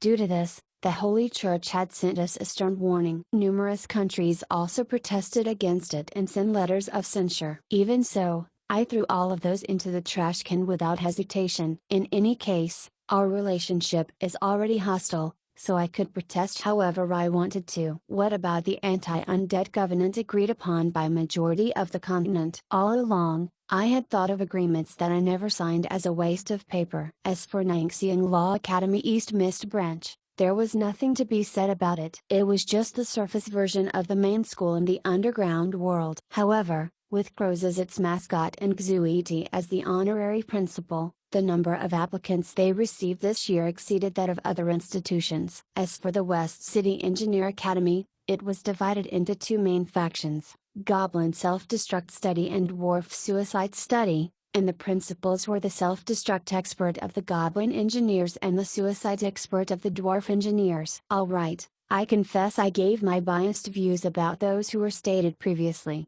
but I have always thought that these were the fundamental, unique traits of this institution. Alright, that's all for the introduction of the institutions. What? There's still one more, Beast Tamer Technical Academy? Seems like I was unable to omit it. I will do a brief introduction then. The principal of the Technical Academy is Bai Ifeng, and what is being taught is all kinds of techniques to interact with beasts. There should be nothing else that needed to be said about it. When I saw this proposal, I almost stuffed Bai Ifeng into the main cannon of the Borealis and blasted him out of Ike. However, this was the reward he demanded after he miraculously managed to accomplish the mission of taming the winter wolves. Furthermore, facts had also proven that it was highly possible that we would need Bai Ifeng's abilities in the northern lands filled with magic beasts. In the end, under the seduction of solid power, I compromised helplessly. However, I threw the building to the outskirts of the city to prevent it from being an eyesore. I also arranged their office to be on the dozen-story high clock tower so as to help them train their bodies. You want powerful warriors? Sure, train them yourselves, develop them. You expect soldiers to pop out just by building barracks? The Star Wars next door is beckoning you. Fine. Since the system had retorted that just building the barracks itself was insufficient for the production of troops, I created a bunch of institutions to train the future core of our military. In any case, for every single person I threw into the institutions, I would receive a powerful soldier in a few years' time. There wasn't much of a difference from this and the unscientific barracks. It was just that the duration required was slightly longer, and the resources required were greater. At this moment, when I was busy negotiating important matters with Lord Cheryl and the Barbarian Prince, my companions, under my orders, were busy spreading those recruitment pamphlets all around Cheryl Autonomous Region. They should be traveling through the alleys of the villages and the squares in the cities to bring in new students for their institutions. Of course, it was highly probable for them to fight over them as well. The hybrids will be discriminated against? Rest easy, madam. Such a thing has never happened in East Mist, not to mention that the God of Law's forbidden spell, the Sinless City, had also guaranteed it. There is no need for you to worry about your son being bullied. Right, please accept this pamphlet. There is my serial number on it, and if you take this and sign up at the West City Engineer Academy, you can save 5 gold coins on the school fee. No, it's true, I didn't eat into the discount. I'm not lying. Fine, madam, I give up. Alright, 7 gold coins then. However, you must introduce other students to me. For every one that you introduce to me, I will give you a discount of 2 gold coins. Currently, Goblin Cabal's performance was the best. He had already developed a multi-level marketing network, and at the current moment, he could already sit back and wait for money to roll in. Is there an academy for alchemists? I would like my daughter to learn alchemy, but we don't have any good alchemy academies here. We don't have any alchemy institutions at the moment, but you can consider having your daughter apply for Defender Life Medical School. Their anti-plague researches, the public name for plague research, Dean Master Kakana is a legend rank alchemist. Her 2 students are also legend rank alchemists. Under her tutelage, your daughter will surely become an outstanding alchemist. Alright, a young lady, who had set her goals on being an alchemist, under the coaxing of a student trafficker, had started walking on the path of becoming a necromancer. East Mist's best Navy Command Academy is recruiting. Do you wish to become an admiral and possess a harem of countless warships? Welcome to the newly established East Mist's first Royal Naval Academy.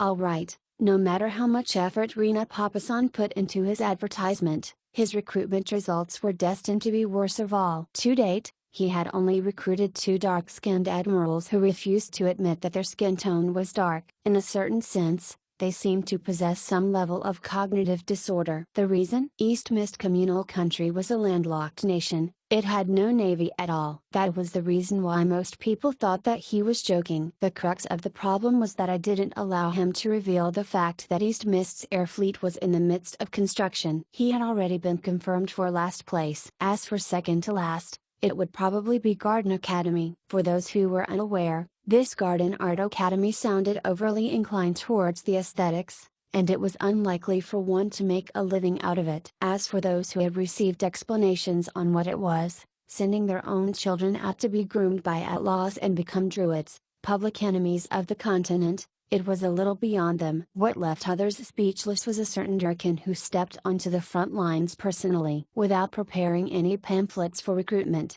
all he did was prepare a feast and a barbecue on the square and chat with those guests who were on the same frequency as him. Just like that, he somehow took second place in the number of students recruited. Hey, you have already recruited so many people. Share 2 of them with us. Let me look at the rankings. It seems that we have 20 additional students. How about this? 1 for 100 gold coins. Take it or leave it.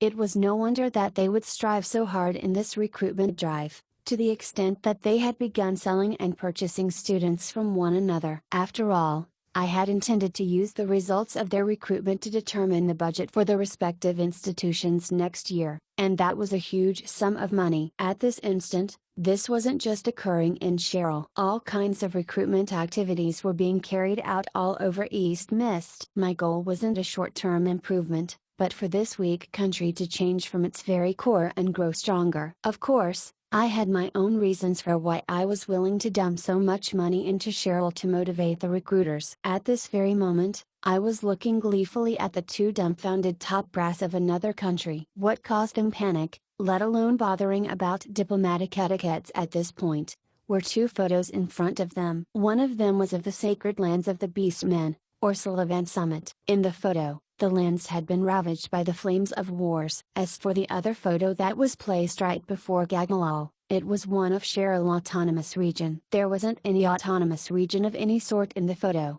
just a plot of barren land amidst the forest. Without my existence, East Mist Communal Country wouldn't have risen up. Without East Mist's support, the hybrids wouldn't have been able to survive and reach Cheryl. Cheryl Autonomous Region wouldn't have existed. This kind of logic was comprehensible to me. However, in the eyes of the Lord of Cheryl Autonomous Region, Those photos represented a frightening future that could possibly be realized. Can it be that Cheryl has been totally erased, to the point that not a single trace of it remains? These two photos are images that I have foreseen through divination techniques. I can assure you in the name of the holy light that these photos are real. Take a good look at what will happen to your people and your land in the future. Think about it before you reply to my suggestion. Looking at the two top brass whose faces instantaneously turned pale, I smiled gleefully. Chapter 140, The Lies of the Demoness. If you only met that Lord once, it would be hard to imagine him as an influential figure who would leave his mark on the world. With a dashing face framed by his golden hair, which was as radiant as the sun, he always wore a tender smile. Even towards subordinates like us, there wasn't the slightest arrogance in his tone, nor was there the regal air great aristocrats spoke of with great relish. He directly said what he wanted. Sometimes, he would lower his head shyly in contemplation, like an amateur who had just begun his job. However, everything changes the moment he speaks. In that negotiation which decided the fate of the three countries, the situation had been within the grasp of the amateur from the very start. Cheryl Silverfox Lord Gagalal and God of Vera Lord Gars were, indubitably, incredible heroes. History had also proven their astonishing strength and wisdom. However, in the negotiations with Prince Roland, their nervousness made them seem like newcomers to the scene. Eventually, the situation came under the complete control of His Highness. However, in a certain sense, that was also the reason why the alliance of the northern lands could rise so quickly. It had the alliance between the three as the foundation, with East Mist serving as the core of the alliance, extracted from the diary of Cheryl Lord Residence's secretary, Kaiserla. This is impossible. You are lying. This must be forged. An imitation means nothing no matter how lifelike it looks. The surroundings mountains were familiar, and just from the scenery itself, it was clear that it was their homeland, Cheryl. However, unlike Cheryl's usual bustle, there was nothing but a barren land in the image. There were no fools here. Gagalal already understood that if the image were true, that could only mean that either there was no civilization here from the start, or that the civilization had disappeared along with the wind. Furthermore, such barren land would only occur a few hundred years after complete destruction. HMPH, think about your own identity and his. Would he come up with such a lie to fool you all? You all are putting yourselves on too high a pedestal. Take a look at your own reflection in the mirror. While I was touching my nose and smiling wryly at the suspicions of the hosts, Amelia had begun to chastise them arrogantly. This is, without a doubt, Amelia, who just leapt out of nowhere, was extremely conspicuous. According to the intelligence Cheryl had gathered, she was only an accompanying mage. She doesn't even have a robe or insignia representing her level of strength, so they thought of her as a wild mage without any identification. Yet, the attitude she arrogantly chastised Gagalal with was absent of the humility and prudent attitude a member of the entourage should have. Amelia Milan. Maybe none of you have ever heard of this name. However, you should know of the truth overseers of Arlodant. I haven't been out for around a century, so I am not aware whether the youngsters of this generation still remember me. They had heard of it. No doubt, they have definitely heard of it. From how they subconsciously backed their chairs away to maintain distance from her upon hearing that name, it seemed that her vile name had left quite an impression. Senior Amelia, may I ask you what you have done recently? I felt a little exasperated. No matter how ludicrous a shut-in who had confined herself to her home for a few hundred years was, it should be impossible for her to be so notorious. I didn't do anything recently. I was only commissioned to do some sales. Is that Thorned Forest of Bayer Empire you're doing? As well as that famous Deep Slumber Curse? The secretary at the side interjected abruptly. His words caused Amelia to smile gleefully. Of course. Despite being relatives, they actually failed to invite me to the young princess's birthday celebration. Thus, I took revenge on them. When the young girl turned 16, a thorn needle was placed by the spindle outside her room. Naturally, the poison of deep slumber I had prepared beforehand was smeared on it. At this point, I vaguely realized that my perception of the world was about to be torn apart. On the other hand, Amelia was already laughing frenziedly in glee. Ha ha, as expected. Her finger was pricked by the needle and she fell into a deep sleep due to the poison. Initially, seeing how we were relatives, I didn't want to go too far, so I prepared a remedy. Yet, they sent an order of knights on a crusade against me. They were suicidal. Thus, I created a thorned forest, trapping all of them inside, causing all of those knights to starve to death. Is that the legendary true love's kiss? How romantic. It's like a love story out of a fairy tale. Sometimes, I really find myself unable to comprehend women. Even though it was clearly an act of terrorism that almost destroyed a kingdom, it became a romantic legend in their eyes. At this moment, the female secretary looked at Amelia with reverence. However, Amelia shook her head. True love. Little girl, magic isn't omnipotent, and a human's heart cannot be fathomed. If I could tell whose love was true and whose was false, I wouldn't have been scammed so tragically by another. At this point, a gleam flashed across her crimson-red pupils. It was apparent that she was on the verge of going on a rampage, and her killing intent seemed to be directed towards me. A chill ran down my spine. However, it was fortunate that she returned back to normal in the next instant. It was just some insignificant magic. I've customized the spell so that anyone who fits my requirements can unravel my magic. Back then, I had already lost all confidence in men and thought of them as beings driven by physical lust. Thus, in order to find an honest husband for little Nana, I set it so that only people who were interested in corpses could unravel the curse. Yep, going by the words of the human society, it should be called necrophilia. Ah! That pitiable little girl dropped her pen and book in fright. How could she accept it when the truth behind that romantic and legendary love story was something that would topple her perception of the world? HMPH, I have already left them a note on the solution. That was just a kind joke. Did they have to launch a crusade against me? They could solve the problem just by looking for a necrophile. If not for our relationship as relatives, I would have long ago knocked on their doors.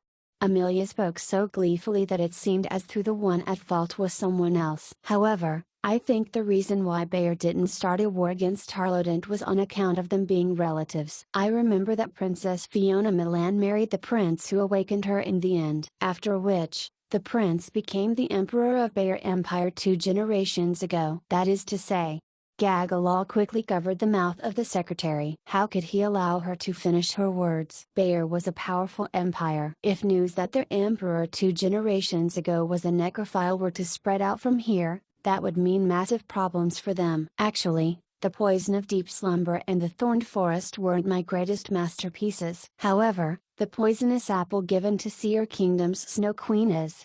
Somehow, I vaguely sensed that the information that I would hear would definitely ruin the perception I had of the world once more. However, I was too late in covering my ears. I had good relations with that queen, and she specially looked to me for a poisonous apple. The poison on it was similar to the poison on the needle as well. The cure was the kiss of a necrophile. However, it is really unfathomable why all passing princes are necrophiles. Snow White and the 7 Gold-Armored Dwarfs. That is my favorite fairy tale. I beg you, do not go on. You will ruin my childhood. Alright, where should I start retorting from? Should I start from the passing necrophile princes or the Golden Dwarf warriors? Damn it, Amelia. Can you do something normal instead? Why did you have to choose to create parodies of the fairy tales, taking the role of the villains, to ruin the childhood of others? What about that little-footed Cinderella and the crystal slippers only she could wear? It can't be that you. Oh, that. This time, I am on the side of the protagonist. Do you know the pumpkin carriage in the story? I am the witch who created that carriage. Right, this time, the prince isn't a necrophile but a botophile. Because of this, he couldn't remember Cinderella's face, insisting on using the glass slippers instead. I had to intentionally get her to leave the slippers behind. As expected, princes are a bunch of perverts. Do you have such a large grudge against princes? Marrying a prince riding a white horse should be the dream of every little girl. HMPH, that was what I thought back then as well. Truth has told us women that princes are a bunch of bastards and perverts. However, it is a pity that not a single printing press was willing to publish my book that is filled with numerical data and case studies named The Truth Behind Princes. Those cowardly bastards. Those were actual events that I went through personally, yet they refused to print them even though I was willing to pay them to do so. Alright, this childhood destroyer wants to publish a book to ruin the image of princes in the minds of everyone else. What deep-seated grudge was this? Thus, After realizing why Amelia's reputation was so horrid and why Gagolal retreated far away upon hearing her report her name, as the only human prince in the room, as the one responsible for her resentment towards princes, I backed my seat far away without any hesitation. HMPH, I will tell you all directly now. In the circles of semi-gods and true gods, the indestructible Roland is much more famous than me. You doubt that he would lie to you? You should first consider whether you are worthy of him going through the effort to. Indestructible Roland?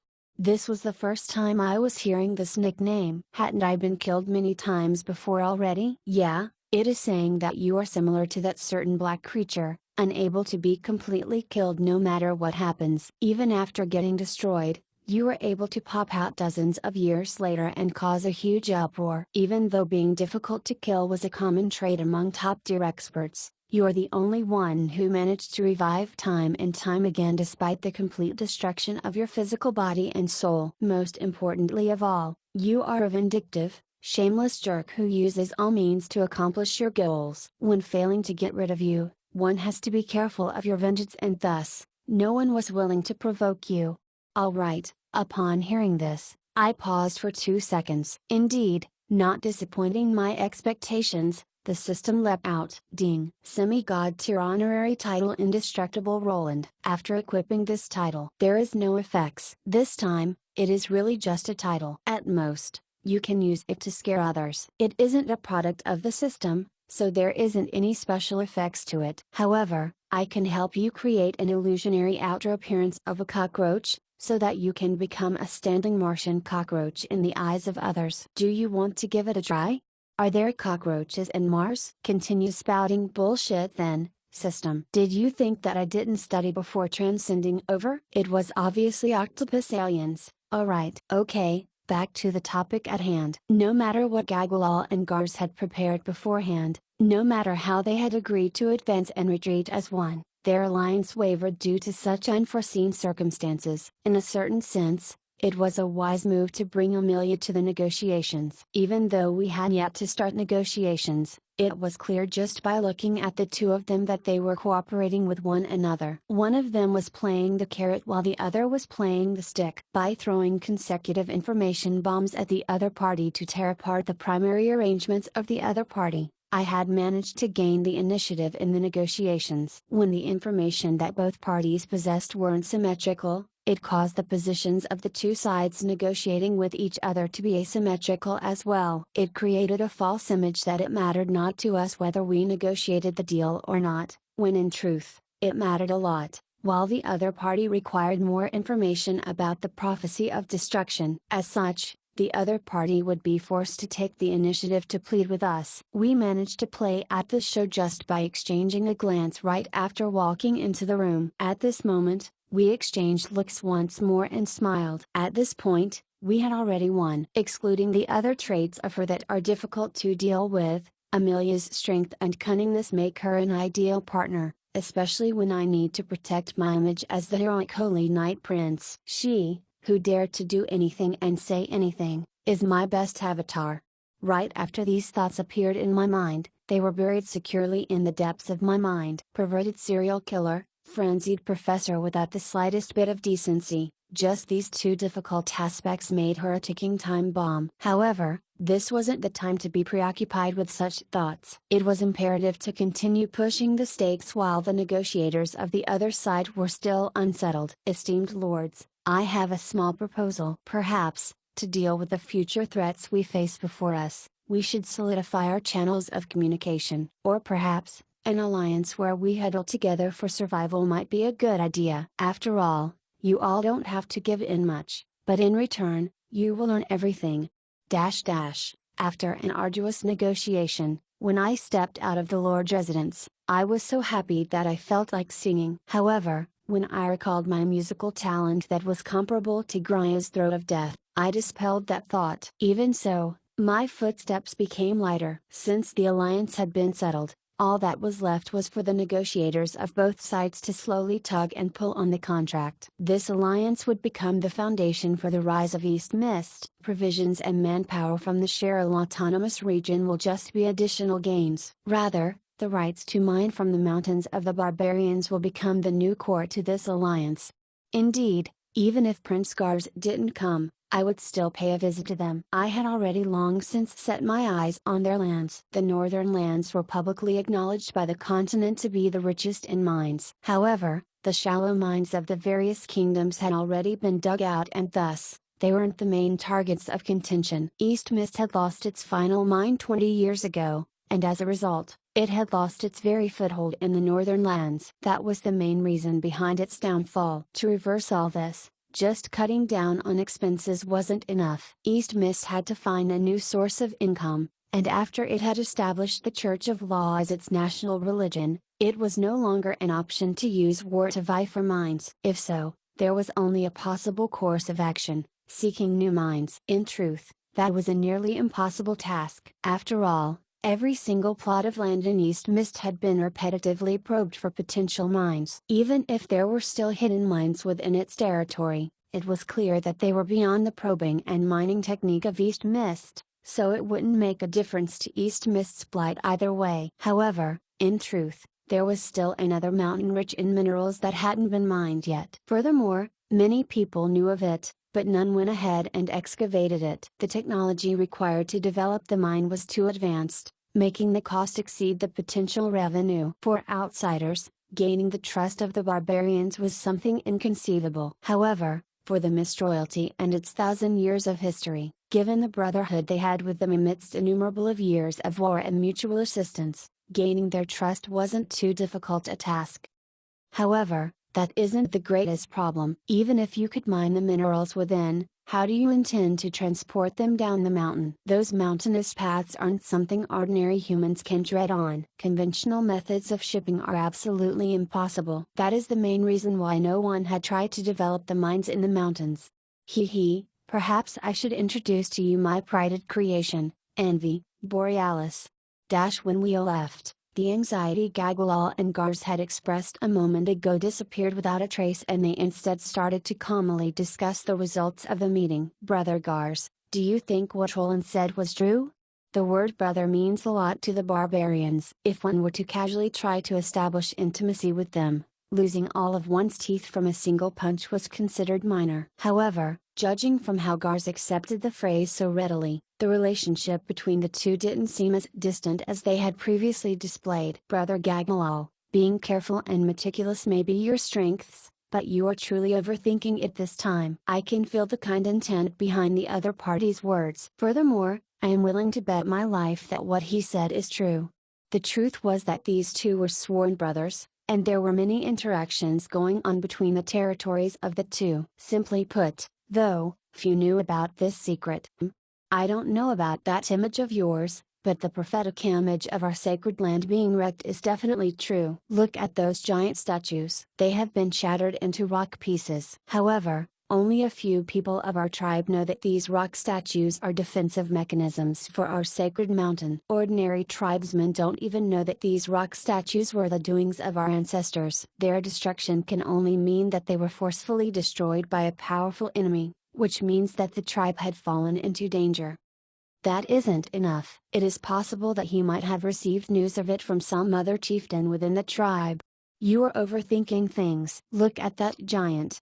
It was a massive, golden giant. At this moment, its chest had been impaled with a gigantic spear and it was on the verge of death. However, the engravings on its chest were still gleaming. This is definitely a secret which no one knows about. That giant is almost certainly me. My ultimate talent, War God Avatar, allows me to sacrifice my life to turn into an invincible war giant before I return to the embrace of the god of war. This is a legendary talent of the ancient barbarians. Not even my father knew of it, so it is impossible for him to have heard of it from any other source.